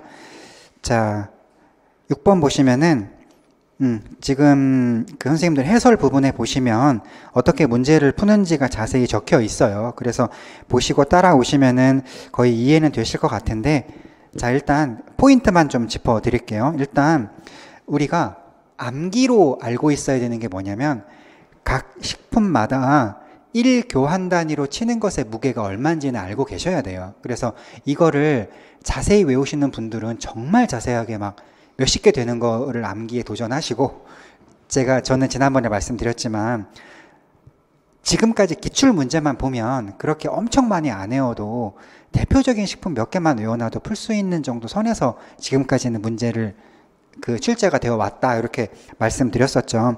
자, 일단 그 1단위당 무게라는 게 우리가 암기해야 되는 것들이 뭐가 있냐 보면은, 자, 일단 공유군에서는요, 백미나 보리 같은 거는요, 보통 이건 암기하셔야 되는데 한 30g 정도가 있으면 1단위라고 칩니다. 자, 근데 우리 식단으로 한번 가볼까요? 식단으로 가보시면 그 백미랑 보리랑 합쳐가지고 90g을 먹었죠. 그쵸? 그럼 이거는 1단위에 30g이기 때문에 우리가 먹은 거는 총 몇 단위가 되냐면 3단위가 되겠죠. 그런 식으로 표를 보시면 되고요. 그 1단위당 무게는 제가 그런 식으로 분석해 놓은 표고, 그 아래 보시면 1단위당 영양소라는 건데, 원래는 이게 뭐 이렇게 단백질도 있고 지방도 있고 뭐 탄수화물도 있고 그렇습니다. 근데 지금 이 문제에는 단백질 지방만 나왔기 때문에 필요한 표만 제가 잘라낸 거고요. 그 다음에 네, 그래서요. 그 다음에 선생님들 보시면 단백질은 공유에 2가 들었다고 되어 있죠. 1단위당 공유군이라면 1단위당 단백질은 2g 가지고 있다는 겁니다. 근데 우리가 먹은 지금 표에 보면 우리는 그 단백질을 공유군을 몇 단위 먹었다고 되어 있냐면, 그 보시면 우리 아까 90g이니까 3단위 먹었다고 되어 있었죠. 그렇죠? 그렇게 보시는 거죠. 아까 3단위를 먹었는데 공유군에는 단백질이 몇 들어있다고요? 2 들어있다고 되어 있죠. 그렇죠? 그러니까 원래 공유군에는 1단위가 2g의 단백질을 가지고 있는데 우리가 먹은 공유는 3단위니까 3 곱하기 2를 해서 6이 나왔겠구나 라고 생각을 하시는 거죠. 그렇죠? 그 다음에는 채소군에서는 그러면은 얼만큼의 단백질을 가지고 왔나 볼까요? 우리가 위의 표를 보시면 채소군 몇 단위 먹었다고 되어 있나요? 3단위 먹었다고 되어 있죠. 그렇죠? 채소군에서 식단 부분을 보시면 총 3단위 먹었다고 분석이 되어 있죠. 근데 아래 표를 보시면 채소 안에는 단백질이 1단위당 단백질이 몇 그램 들어있다고 되어 있냐면 거기도 2g 들었다고 되어 있죠. 그렇죠? 그런 식으로 곱하기를 해 나가셔가지고 이제 계산 결과는 그렇게 활용하시면 되는 겁니다. 그래서 이 해설 부분 보시면서 문제 한번 풀어보시고요. 혹시 문제가 안 풀리시면 카페로 오시면 됩니다. 네, 이메일 보내주셔도 되고요. 자, 7번 문제로 넘어갈게요. 자, 7번 가시면 네, 그 영양 상태를 판정하기 위해서 적혈구 효소 활성 계수를 검사했다고 되어 있네요. 자, 선생님들 영양소 상태를 판정하니까 이 문제는 영양 판정 문제라고 볼 수가 있겠고요. 그 다음에 생화학적 검사 단원에 들어가는 문제인데, 이 생화학 검사에는 크게 보면 두 종류, 성분 검사라는 거랑 기능 검사라는 게 있었죠. 성분 검사는 어떻게 하는 거였죠? 그냥 직접 그 영양소의 농도를 재는 겁니다. 이렇게 혈액 안에 얼만큼 농도로 있는 재는 거고, 그다음에 기능 검사라고 하는 거는 이제 간접적인 검사 방법이었었죠. 자, 지금 이 문제에서는 간접 검사의 일종인 활성계수라는 것을 물어보고 있는데, 자, 해설 부분 보시겠습니다. 해설 부분. 선생님들, 우리 효소가 활성을 띠려면 그 효소가 활성을 띠기 위해서 절대적으로 필요한 게 뭐죠?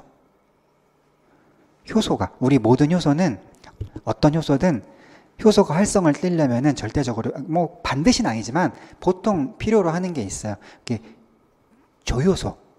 조효소라고 하는 걸 필요로 하죠. 그렇죠?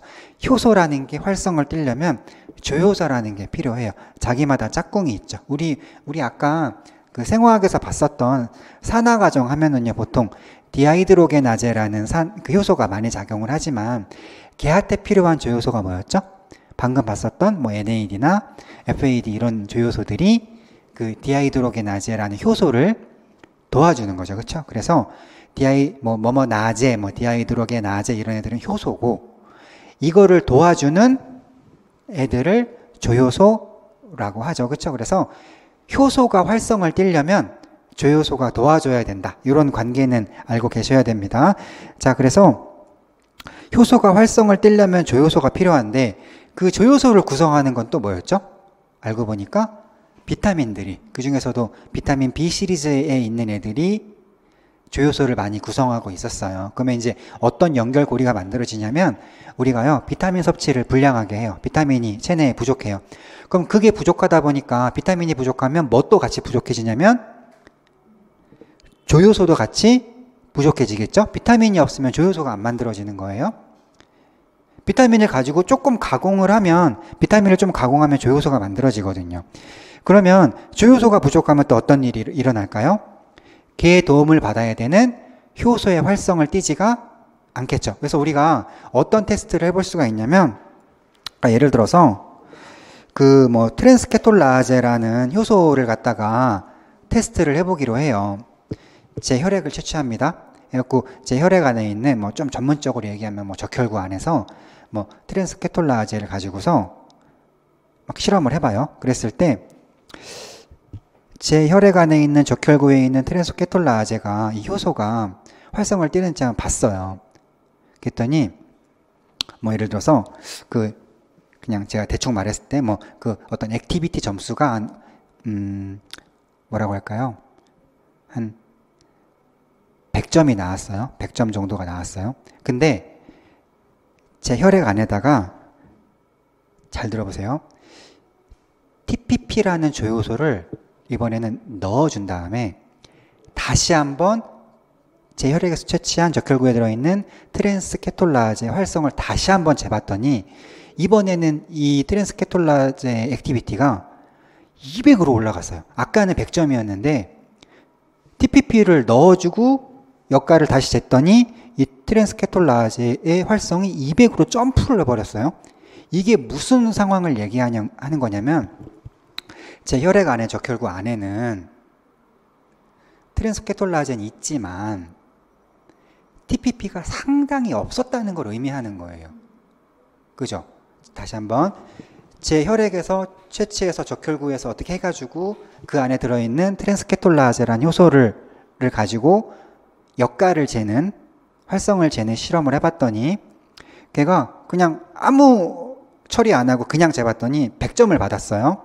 근데 거기다가 와서 외부에서 가져온 TPP를, 그 샘플에다가 TPP를, 조효소를 넣어주고 다시 역가를 재봤더니 역가가 엄청 늘어났어요. 이 얘기는 뭘 의미하는 거냐면, 아까 좀 먼저 테스트할 때 내 트랜스케톨라제가요, TPP가 없어가지고 일을 되게 못하고 있었는데, 어서 외부에서 가져온 TPP를 넣어줬더니 일을 굉장히 잘하게 됐다는 것을 의미해요. 그러면 자, 이게 뭘 의미하는 거냐면, 기본적으로 제 혈액 안에는 TPP가 있었다는 얘기예요, 없었다는 얘기예요? 부족했다는 얘기죠. 그렇죠? 제 혈액 안에는 TPP가 부족했다는 얘기입니다. 그러니까 외부에서 넣어줬을 때 트랜스케톨라제가 아까 되게 부족했는데 외부에서 넣어줬어. 일을 잘할 수 있게 되었어 하면서 액티비티가 엄청 늘어난 거죠. 그래서 자, 그럼 이제 거꾸로 한번 생각해 볼게요. 제 혈액 안에 이미 충분한 혈액 안에 적혈구 안에도 이미 충분한 TPP가 있었어요. TPP가 이미 충분했어. 그래서 트랜스케톨라제가 이 정도 있으면 충분하지. 나 얘네만 있으면 일할 수 있어. 라고 해가지고 1차 테스트에서도 기본적으로 외부에서 뭘 주입하지 않더라도 기본적으로 한 200점 받고 있었어요. 근데 걔는 이미 충분했기 때문에 거기다가 외부에서 TPP를 이만큼 넣어준다고 해도 액티비티를 재봐도요. 그럴 때는 거의 안 늘거나, 왜냐면 이미 충분했기 때문에, 이미 내 혈액 안에도 TPP가 충분했기 때문에 거의 안 늘거나 아니면 뭐 조금 늘거나 이렇게 되겠죠. 자, 그래서 자, 선생님들 해설 부분에 효소 활성 계수라는 부분을 보시면요. 이건 어떻게 재는 거냐면 제 혈액에서 일단 기본적으로 혈액을 채취를 해요. 그러면 혈액 안에 적혈구 안에 트랜스케톨라제라는 효소는 이미 들어가 있을 거예요. 그런데 거기에다가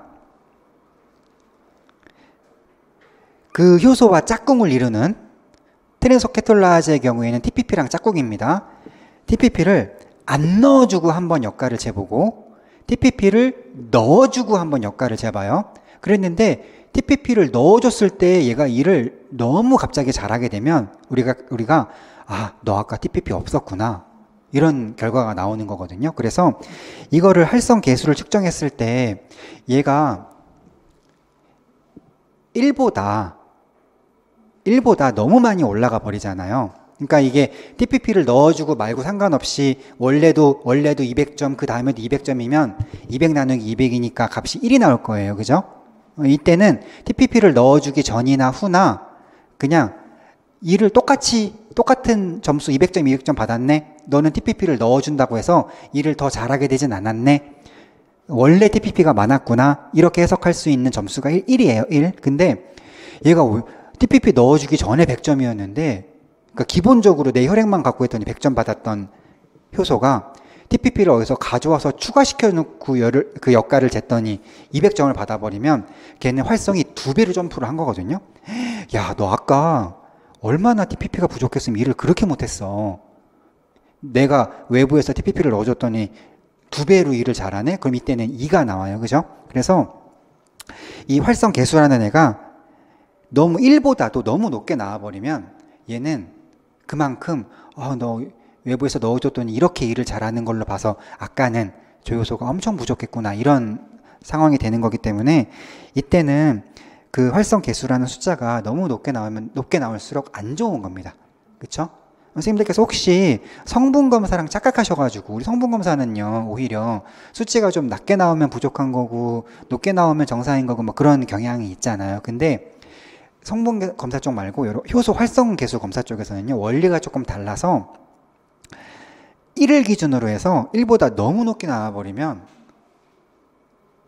아까 설명드린 것처럼 야, 너 아까 얼마나 부족했길래 내가 외부에서 조효소를 넣어주니까 일을 그렇게 갑자기 잘하게 됐어. 그렇게 봐야 되는 거거든요. 그래서 1보다 너무 높게 나와버리면 이거는 안 좋은 결과, 부족했던 결과라고 보실 수가 있으세요. 자, 그래서 기억을 가보시면 자, 트랜스케톨라제 활성도를 재봤어요. 이 트랜스케톨라제는 제 혈액에서 제 적혈구에서 뽑아낸 겁니다. 얘는 기본적으로는 제 혈액이 가지고 있는 TPP만 활용해서 일을 해요. 그걸로 점수를 매긴 다음에 두 번째 테스트에서는 실험자들이 외부의 TPP를 넣어주고 다시 한번 재서 비교를 하는 거예요. 그 다음에 니은으로 가시면 트랜스 아미나제라는 효소가 있는데 이 트랜스 아미나제 같은 경우는요, 선생님들 해설 부분에 보시면 트랜스 아미나제 같은 경우는 PLP라는 조효소랑 같이 일을 해요. 얘도 1차 테스트에서는요, 이 트랜스 아미나제 효소도 기본적으로 제 혈액에서 나온 효소인데 1차 테스트에서는 기본적으로 제가 가지고 있는 PLP만 가지고 테스트를 해요. 2차 테스트에서는 외부에서 PLP를 넣어준 다음에 PLP를 보충해 준 다음에 2차 테스트를 해요. 그랬을 때 야, 너는 PLP를 보충해줘도 아까랑 점수가 똑같아. 그러면 그러면 이제 아까도 100점, 지금도 100점 나누게 하면 개수가 1 나오는 거고, 보통 1이면, 야, 너는 외부에서 넣어줬는데 점수가 하나도 안 늘었어. 아까도 PLP가 충분했구나. 이렇게 보는 거고요. 이제 뭐, 너무 많이 늘어나면, 야, 아까 정말 부족했구나. 이렇게 보는 거죠. 자, 그렇게 보시는 관계이기 때문에 1보다 너무 크면 클수록 안 좋은 건데요. 자, 선생님들, 그 검사 결과랑 판정 개수 한번 보죠. 트랜스캐톨라제의 경우에는 우리가 보통 정상으로 쳐주는 게요. 1.14나 1.24? 그러니까 이것도 1보다 늘어났긴 늘어났네. 우리가 이 사람 혈액에서 TPP를 넣었더니요. 선생님들 판정 기준 보는 겁니다. 판정 기준. 판정 기준이 1은 아니네요. 그죠? 1보다 조금 높게 올라가도 1보다 조금 높게 올라갔지만 요 정도 증가한 건 정상으로 봐줄게. 요 정도 증가한 거는 부족했다고 하지는 않을게 해서 판정 기준을 1.14나 1.24 정도까지 올라가면 그냥 부족했다고 안 할게요 라고 해주는 건데, 실제로 이 사람은 얼마나 올라갔나요? 1.43까지 올라갔죠. 그러니까 우리가 허용해주는 1.14나 1.24 정도까지만 그 정도만 올라가면 그 정도 늘어난 거는 괜찮아 하려고 했는데, 이 사람은 1.43까지 늘어났기 때문에 트랜스캐톨라제가 이 사람은 지금 기존에 TPP가 많이 없어가지고 일을 잘 못하고 있었구나, 이렇게 분석이 가능한 거고요. 그 다음에 그 트랜스 아미나제 같은 경우는 보면은 기준이 1.8이나 1.25까지는 허용해 준다고 되어 있었는데 이 사람은 그거보다 낮게 나왔어요. 기준치보다 낮게 나왔죠. 물론 1보다 높아졌지만, 그죠? 그러니까 1에 비해서 그 PLP라는 걸 첨가해 주기 전후를 봤을 때 첨가해 줬더니 1.5, 1.1배는 조금 늘어났긴 했어요. 하지만 이 정도면은 오히려 기준치보다도 지금 덜 늘어나 있는 거죠. 그렇죠? 그렇기 때문에 그 니은의 경우에는 정상 판정을 할 수가 있습니다. 그래서요. TPP라는 것은 우리 그 해설 부분 보시면 TPP라는 것은 비타민 B1으로부터 만들어지는 것이고 PLP라는 것은 비타민 B6로부터 만들어지는 것이기 때문에 이 사람의 영양을 판정할 때, 자, 기억의 경우는 비타민 B1 영양 상태 분량으로 판정할 수가 있고, 숫자가 너무 커졌죠, 지금. 그쵸? 그 다음에 니은의 경우에는 판정 기준보다 작게 나왔기 때문에 비타민 B6 영양 상태 양호라고 판정을 내릴 수가 있겠습니다. 그래서 여기서 주의사항 하나 보실 거는요, 선생님들, 우리가 뭐 혈액검사에서 뭐 EAST, EALT 이런 게요, 두 가지 차원에서 나옵니다. 지금처럼 활성 개수를 비교하는 그 테스트를 할 때가 있고요. 또 하나는 혈액 안에 농도를 의미할 때가 있어요. 활성 개수가 아니고 혈액 안에 이 EAST, EALT의 농도가 얼만큼 있는가, 요거를 그 수치를 제시해 주는 경우가 있거든요. 근데 활성 개수의 경우에는 지금 말씀드린 것처럼 그 비타민 B6의 영양 상태를 판정할 때 쓰이게 되고요. 그 다음에 농도 같은 경우는 우리가 혈액 내에 얘네들의 농도가 높아진다는 건 뭘 의미할까요? 원래 이 효소는요, 원래는 간 세포 안에 존재해야지 혈액 안에 돌아다니는 세포가 아니에요, 얘네들은. 간 세포 안에 존재하는 거지 혈액 안에 돌아다니는 세포가 아니에요. 근데 얘네들이 혈액 안에서 농도가 높아졌다는 얘기는 뭐냐면 간 세포가 파괴됐다는 얘기예요. 간 세포가 터졌다는 얘기입니다. 간 기능이 안 좋다는 얘기인 거죠. 그래서 이 EAST하고 EALT를 갖다가 혈중 농도로 의미하고 있는지 아니면 활성 개수로 의미하고 있는지 이 부분들은 조금 구분을 해서 보셔야지 될 것 같고요. 자,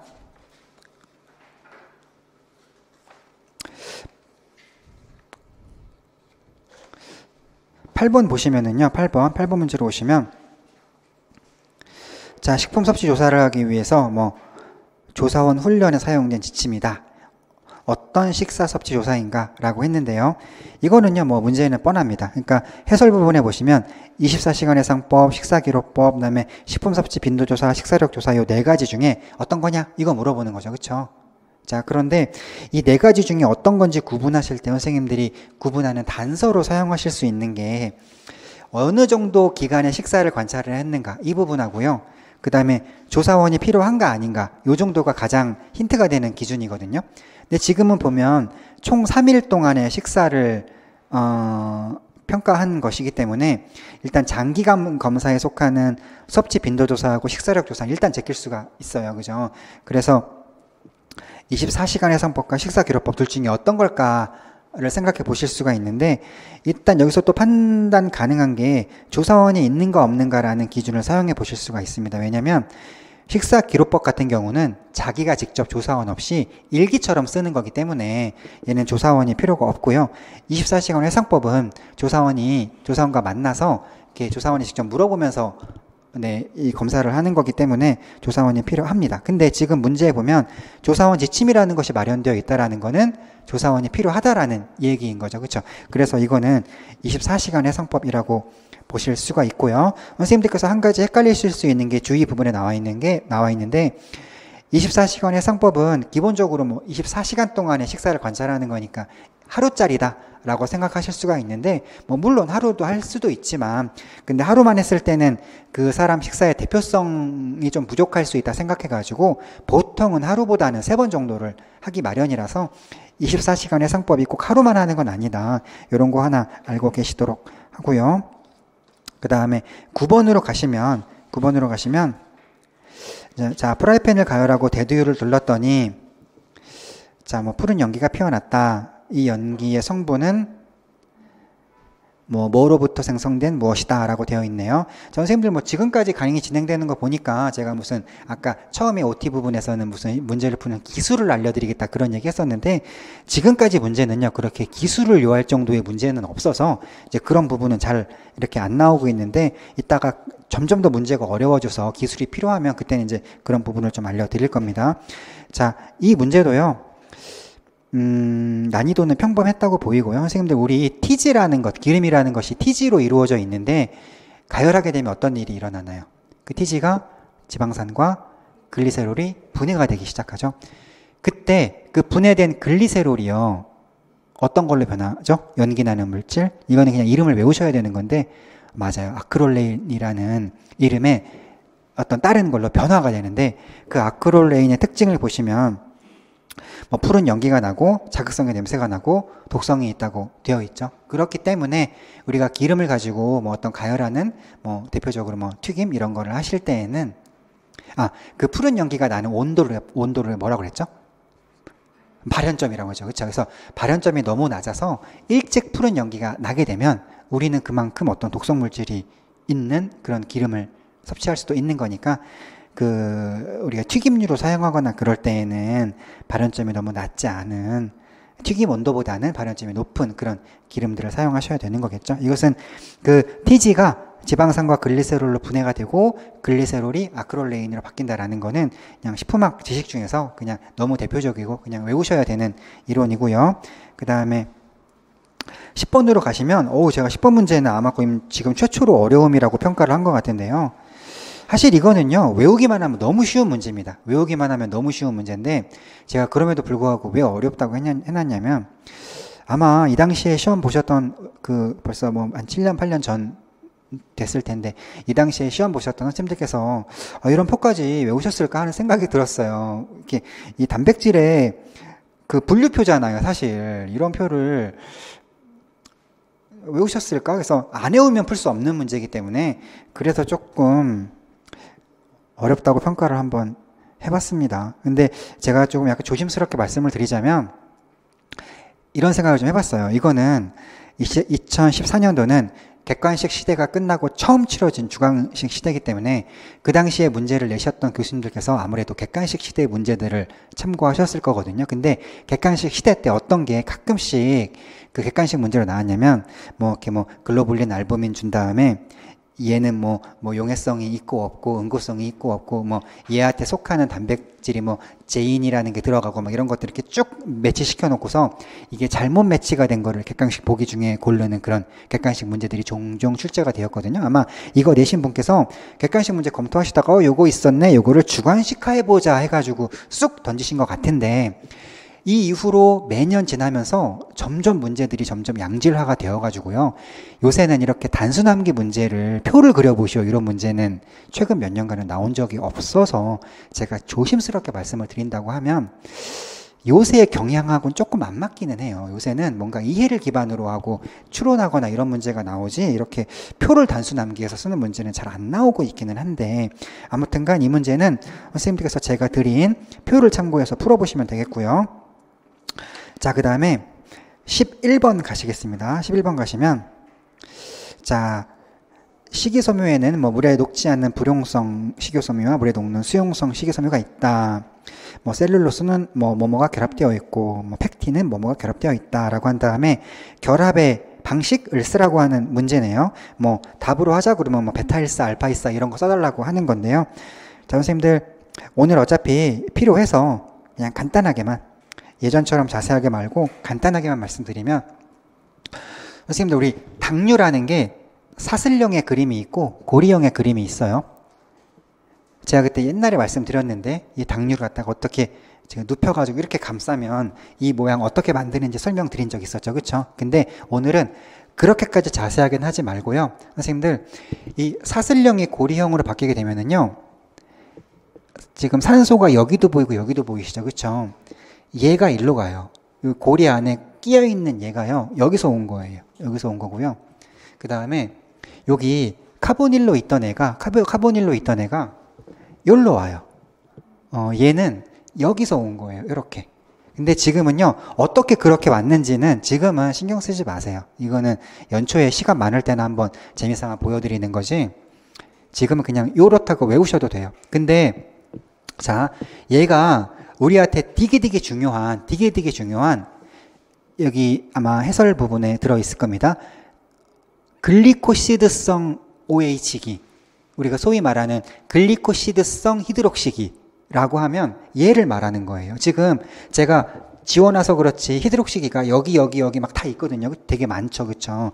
여기도 막 잔뜩 있잖아요. 근데 제가 지워놔서 그렇지 되게 많은데 그 중에 이렇게 산소 옆에 붙어 있는 보통 우리가 육각형 그리면 이 오른쪽 여기에 존재한 연결된 이 녀석을요 우리가 글리코시드성 OH기라고 하고 다른 OH기들보다 중요한 OH기입니다. 왜냐하면 얘가 여기서 온 애예요. 여기서 온 애고 왜 중요하냐면 얘가 반응성이 커요.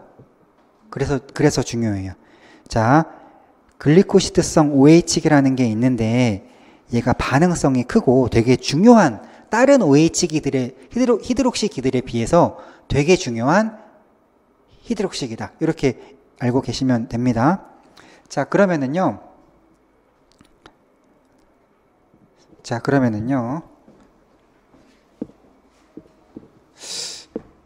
자, 그런데 이 OH기가 여기 있던 애가 이쪽으로 여기 이렇게 위치할 때요. 얘가 이렇게 이 고리 모양에서 아래쪽에 그려지는 경우가 있고 또는 이걸 우리가 이렇게 갖고 이 위쪽에다가 OH기를 그리는 경우도 있잖아요. 선생님들. 그죠? 아래쪽에 그릴 때를 무슨 형이라고 하죠? 얘를 알파형이라고 하고 위쪽에 그리는 경우를 베타형이라고 하죠. 그쵸? 자, 그리고요. 얘는 이렇게 존재하면 단당인데 옆에 있는 다른 단당하고 연결될 수가 있어요. 그쵸? 연결될 수가 있는데 그럼 어떻게 되냐면 옆에 있는 애가 가지고 있는 OH기랑 둘이 연결될 건데요. 그쵸? 근데 이때 선생님들 H2O라는 물이 빠져나갈 거예요. 그죠? 그러면 뭐 지금 H도 2개, O도 2개 보이니까 H2O라는 물이 빠져나가고 나면 어떻게 될까요? 산소 1개만 남겠죠. 그래서 이런 식으로 연결이 될 건데 자, 이렇게 자, 정의 보세요. 당이 가지고 있던 글리코시드성 OH기였던 애가 다른 분자에 있던 OH기랑 연결돼 가지고 일단 물론 이 과정에서 물은 1개 빠져나갑니다. 그렇게 해서 이렇게 뭐 이런 식으로 산소만 하나 남은 이런 식의 연결되는 거 이거를 우리가 글리코시드 결합이라고 해요. 이걸 글리코시드 결합이라고 하고요. 자, 이때 우리가 뭐 알파일산이 베타일산이 이런 얘기를 하게 되는데 이 알파니 베타니 하는 거는요. 얘 말고 이 왼쪽에 있던 얘가 애초에 알파형이었냐 베타형이었냐 그거에 따라서 이렇게 아래로 내려와 있던 알파형하고 옆에 애하고 만난 거면 우리가 알파일사라고 하고요. 그쵸? 그 다음에 이렇게 올라가 있던 베타형하고 옆에 있던 애하고 만나면 베타1사 결합이라고 하게 되는 겁니다. 그리고 우리 예전부터 많이 해서 1번하고 4번 같은 번호 붙이는 거는 알고 계시죠? 그죠? 요 자리가 1번이기 때문에, 1번이기 때문에, 뭐, 자, 1, 2, 3, 4 해가지고, 이쪽에서 뭐, 1, 2, 3, 4 해서 여기는 4번, 여기는 1번, 그래서 뭐, 1사는 그렇게 나온 거고, 알파나 베타냐는 이 왼쪽에 있는 당을 기준으로 해서 얘가 애초에 알파형이었냐, 베타형이었냐, 이렇게 해서 정해지는 거고요. 원리는 이렇고, 자, 근데 원리는 원리지만, 우리가 어느 정도 또 암기로 카바쳐야 되는 부분이, 자, 선생님들, 셀룰로스 같은 경우는 포도당과 포도당이 베타1사 결합을 하고 있는 거고요. 그 다음에 팩틴은 갈락토론산과 갈락토론산이 알파1사 결합을 하고 있는 겁니다. 저는 조금 더 뭐 멋있어 보이려고 베타1사 글리코시드 결합 또는 뭐 알파1사 글리코시드 결합이라고 정확하게 적어줬는데, 우리가 통상적으로 그냥 이런 거 말할 때 글리코시드 빼고 그냥 알파1사 결합, 베타1사 결합 이 정도로 그냥 생략해서 말하기도 하니까 아마 글리코시드라는 말을 안 넣어도 정답으로 인정은 받을 걸로 보입니다. 자, 되셨고요. 선생님들 우리 12번까지만 하고 쉬는 시간 가질게요. 12번까지만. 자, 12번. 이게 사후경직에서 나왔던 문제인데, 자, 선생님들 우리가 보통 사후경직하면 선생님들께서 뭐 어디 강의를 들으시던 아니면 전공서를 보시던 어느 정도까지 숙지를 하시게 되냐면, 자, 볼게요. 자, 우리가 일단 동물이 죽고 나면은요, 그 뭐 혈액으로부터 근육에 산소 공급이 끊어지죠. 그쵸? 근육에 더 이상 산소가 공급되지 않아서 그 무산소 조건이 되기가 시작해요. 산소는 없는데 동물 근육 안에 글리코겐은 있으니까, 제가 쭉 생략했습니다만 뭐 글리코겐이 포도당 대구가 쭉쭉쭉 가가지고 무산소 조건이기 때문에 결국은 젖산으로 뭐 피루부산 거쳐가지고 다 생략했어요. 지금 젖산으로 만들어지겠죠. 그쵸? 자, 근데 이게 젖산이 나오게 되면은요, 제가 이게 그 사후경직에 대해서 그래도 좀 정리를 해본 건데, 이 젖산이 나오게 되면은요, 우리 또 근육 안에 있던 뭐 액틴과 미오신이라는 애들이 있어요. 근데 얘네들이 원래는 뭐 결합해가지고 수축했다가 뭐 다시 이렇게 이완도 됐다가 이렇게 왔다 갔다 하면서 우리 근육의 뭐 수축과 이완을 도와주는 그런 애들이에요. 뭐 결합했다가 분해됐다가 이렇게 돼야 되는데, 이 젖산이 많이 나오게 되면요, 얘네들이요, 어떤 수축된 형태로 결합해가지고 멈춰버려요. 그냥 젖산이 많이 나오는 조건에서는 액틴과 미오신이 원래는 이렇게 분해, 결합 뭐 이렇게 하면서 수축과 이완을 도와주던 그런 애들인데, 젖산이 나오다 보면 액토미오신이라는 형태로 결합해가지고 그냥 그 상태로 수축된 상태로 고정이 돼버려요. 그래서요, 되게 뭔가 이렇게 어떤 고기가 우리가 씹었을 때 질긴 느낌으로 다가오게 되고 뭐 딱 우리 만져봤을 때도 뻣뻣한, 우리 뭐 뻣뻣한 그런 거. 그래서 우리 뭐 약간 뭐 범죄 수사 이런 거 할 때도 약간 뭐 그런 우리 사람의 어떤 이렇게 뭐 좀 끔찍한 얘기입니다만 살해되었거나 했을 때 사후경직의 정도 같은 걸 보고서 우리가 뭐 지금 사망한 지 몇 시간 후다 이런 거 어떤 뻣뻣함을 보잖아요. 이게 뭐 동물들만 오는 게 아니라 사람도 다 마찬가지로 오는 거니까. 그래서 그렇게 사후경직이랑 뻣뻣한 게 온 게요, 액틴과 미오신이 결합 상태로 수축한 상태로 결합해서 고정되어 버렸기 때문에 되게 뻣뻣한 거고, 이 상태가 오면 우리가 액토미오신, 이 상태가 오면 사후경직이 왔다 이렇게 얘기를 해서요. 자, 사망한 후에 선생님들 즉시 사후경직이 올까요? 아니면 몇 시간 정도 지나고 나서 사후경직이 올까요? 요 단계까지 올 때까지 몇 시간이 걸려요. 그래서 죽자마자 뻣뻣해지고 그런 게 아니라 몇 시간 후에, 이게 뭐 글리코겐이 이렇게 되고 여기 이렇게 되고 하는 시간이 걸리기 때문에 몇 시간 후에 그 뭐 수축된 뭐 고정된 액토미오신이 만들어지면 사후경직이 그때 와요. 그랬다가 또 사후경직이 어떻게 풀리냐면요, 좀 시간이 지나면 카텝신이라는 어떤 그 단백질 분해한 효소가 출동하기 시작하는데 얘가 출동하면은요, 이 액토미오신을 다 잘라버려요. 근데 이게 원래는 액토미오신이, 자, 선생님들,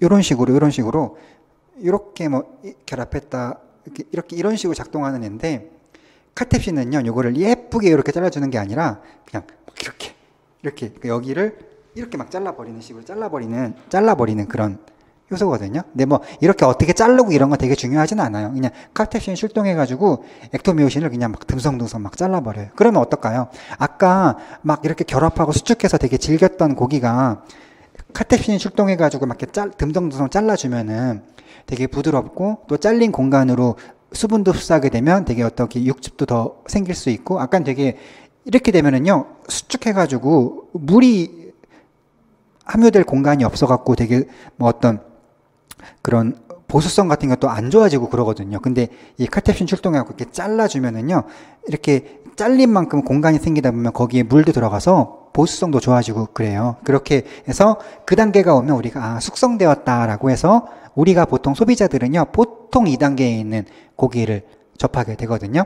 자, 이 정도가 사후경직에 대한 이론이에요. 보통 선생님들이 사후경직에 대해서 공부를 하시면 아마 이 정도까지 공부를 하시고 문제를 풀러 가시게 돼요. 자, 기출문제 보죠. 자, 선생님 어제 엄마가 맛있는 스테이크를 해주신다고 소고기를 사오셨는데 소고기가 색깔이 검붉었고 좀 질겼대요. 왜 그랬을까? 우리 질겼다고 하니까 왠지 에이, 경직됐네 이런 느낌 딱 나죠. 그쵸? 질겼다고 하니까 경직됐네. 근데 영양교사가 어떻게 그 설명을 해줬냐면, 그거는 가장 중요한 원인은 소가 죽기 직전에 근조직에 삐리리 함량이 낮아가지고 고기가 숙성이 덜 되었기 때문이야 라고 설명을 해줬죠. 그쵸? 선생님들 답이 뭘로 생각되세요? 이거 그때 이 문제 푸셨던 분들 얘기를 들어보니까 선생님들이 시험 보시고 나서 가장 많이 주장한 답이 두 가지가 있었어요. 그게 뭐냐면 산소가 부족했다 랑요 카텝신이 부족했다. 거의 둘 중에 하나로 답이 양분되셨다는 얘기를 들었어요. 2014년도 시험 보신 분들께서. 저는 근데 그럴 수 있다고 봅니다. 왜냐면 이게 질겨졌다라고 하는 이미지가 어떻게 느껴지냐면 사후경직이 왔다라고 느껴지거든요. 근데 우리 사후경직은 어떤 조건에서 오냐면 이제 사망 후에, 도살 후에 혈액에 의한 산소 공급이 끊겨서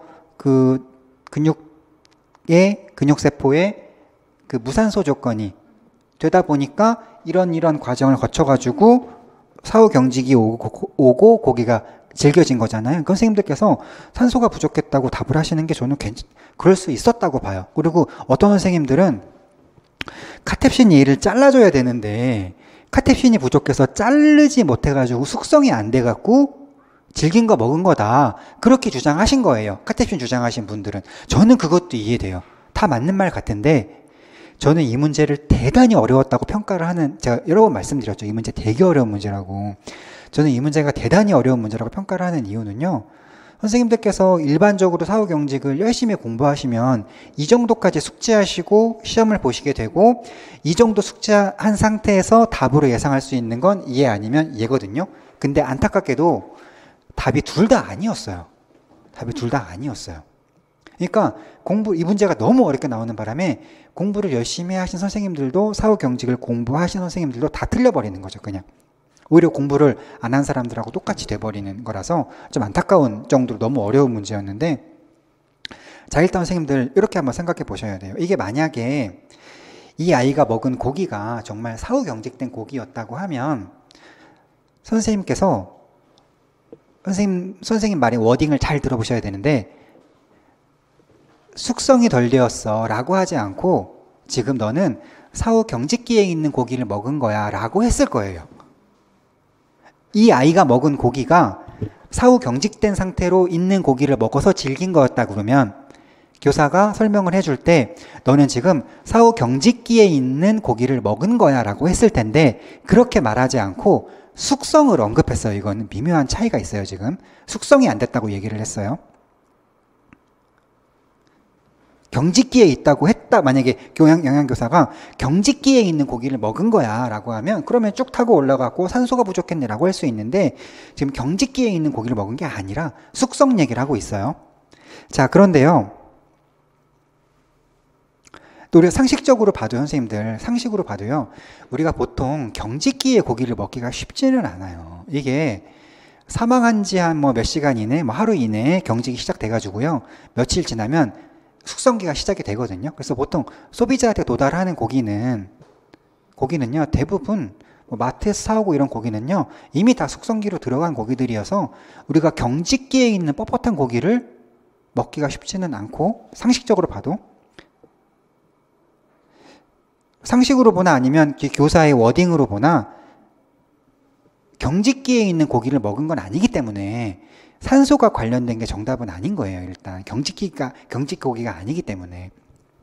그러면 교사가 지금 시간상으로 봐서 네가 먹은 고기는 이미 경직기 지나고 숙성기로 다 들어온 고기인데 네가 먹은 고기는 다른 고기들에 비해서 숙성이 덜 되었나 보다 이런 얘기를 하는 거거든요. 그럼 왜 숙성이 덜 되었을까요? 그러면 카텝신에 문제가 있어가지고 얘가 이제 수축된 액토미오신을 못 잘라준 바람에 그 바람에 이 분해가 덜 되어서 숙성이 덜 되었다. 그렇게 보실 수는 있거든요. 그쪽은 합당하거든요. 근데 자, 그러면 도살 전에 혈액 중에 카텝신이 부족했다? 이렇게 얘기하기엔 그것도 조금 문제가 있는 게 이 소가 만약에 무슨 유전적으로 질환이 있어가지고 카텝신이라는 효소를 생성하지 못하지 않는 한 이 소의 애시당초 카텝신이 부족하기에는 마치 이 소가 무슨 유전병 걸린 소처럼 되어버리는 거니까 그것도 카텝신이 부족했다를 답으로 하기도 조금 어려워요. 그럼 답이 뭘까요? 그래서 이건 너무너무 어려운 문제가 되는 건데요. 자, 선생님들 보통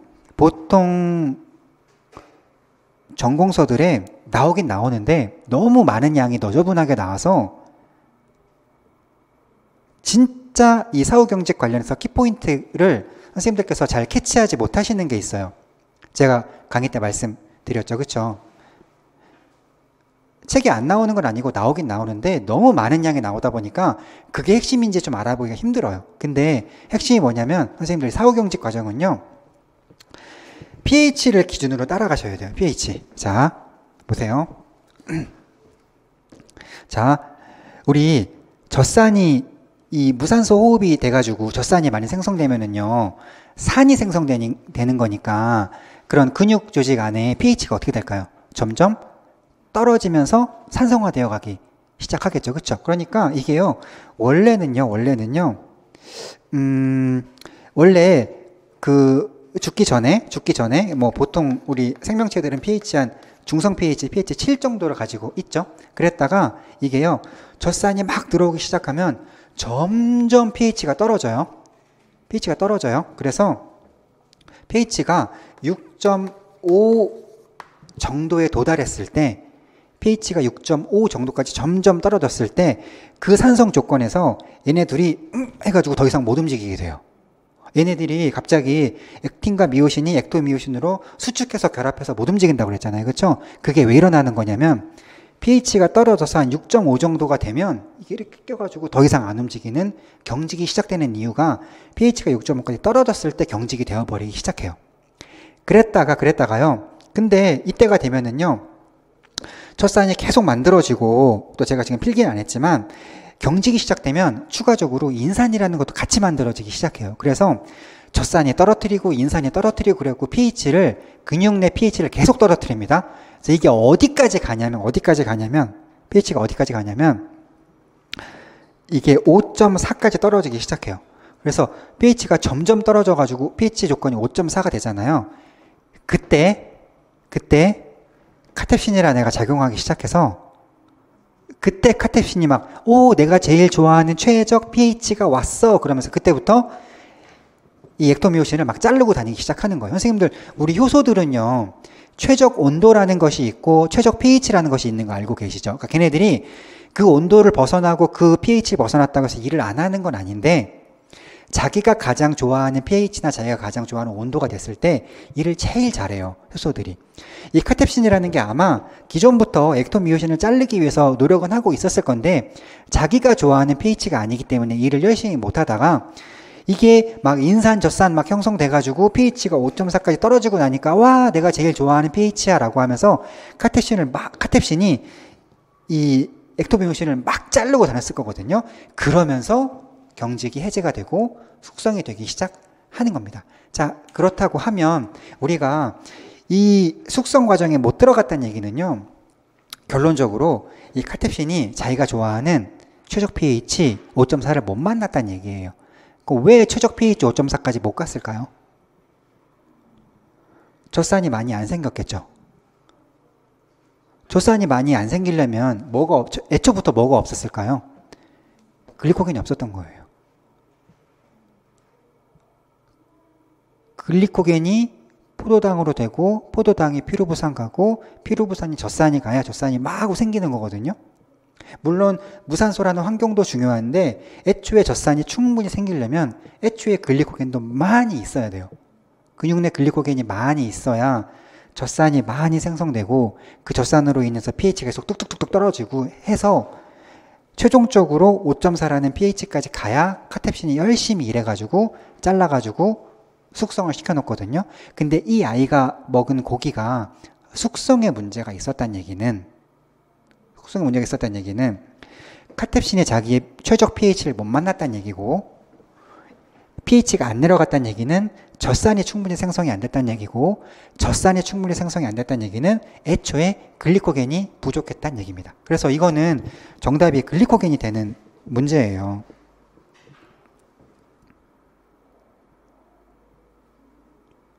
어렵죠. 이 문제는 우리가 추론으로 이렇게 추론으로 풀기에는 제가 보기엔 굉장히 어려운 문제였고요.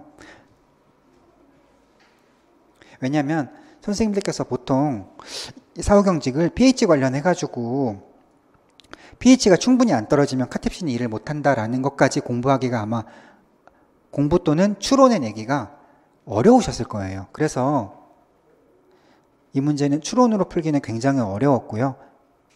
대신에 근데 이게 혹시 우연히 어떤 책에서 이 내용을 먼저 보신 분은 풀실 수는 있었을 거예요. 왜냐면 이게 식품학이나 조리 원리 책 중에서 드물게 축산 쪽을 열심히 설명한 책들이 몇 권 있거든요. 걔네들은 애시당초에 드물입니다. 그런 책은요. 애시당초에 책 본문 안에 이 문제를 언급을 해놓은 책들도 있어요. 글리코겐이 부족하면 이렇게 된다라는. 그래서 그런 책을 보신 분께서는 혹시 맞추셨을 수 있지만 우리가 흔히 보는 책들에서는 사후경직에 대해서 그렇게 자세하게 설명해주고 있지 않다 보니까 우리가 흔히 알고 있는 지식만 갖고 풀었을 때는 좀 상당히 어려운 문제였을 것이다. 그렇게 보입니다. 자, 여기까지 해보겠습니다.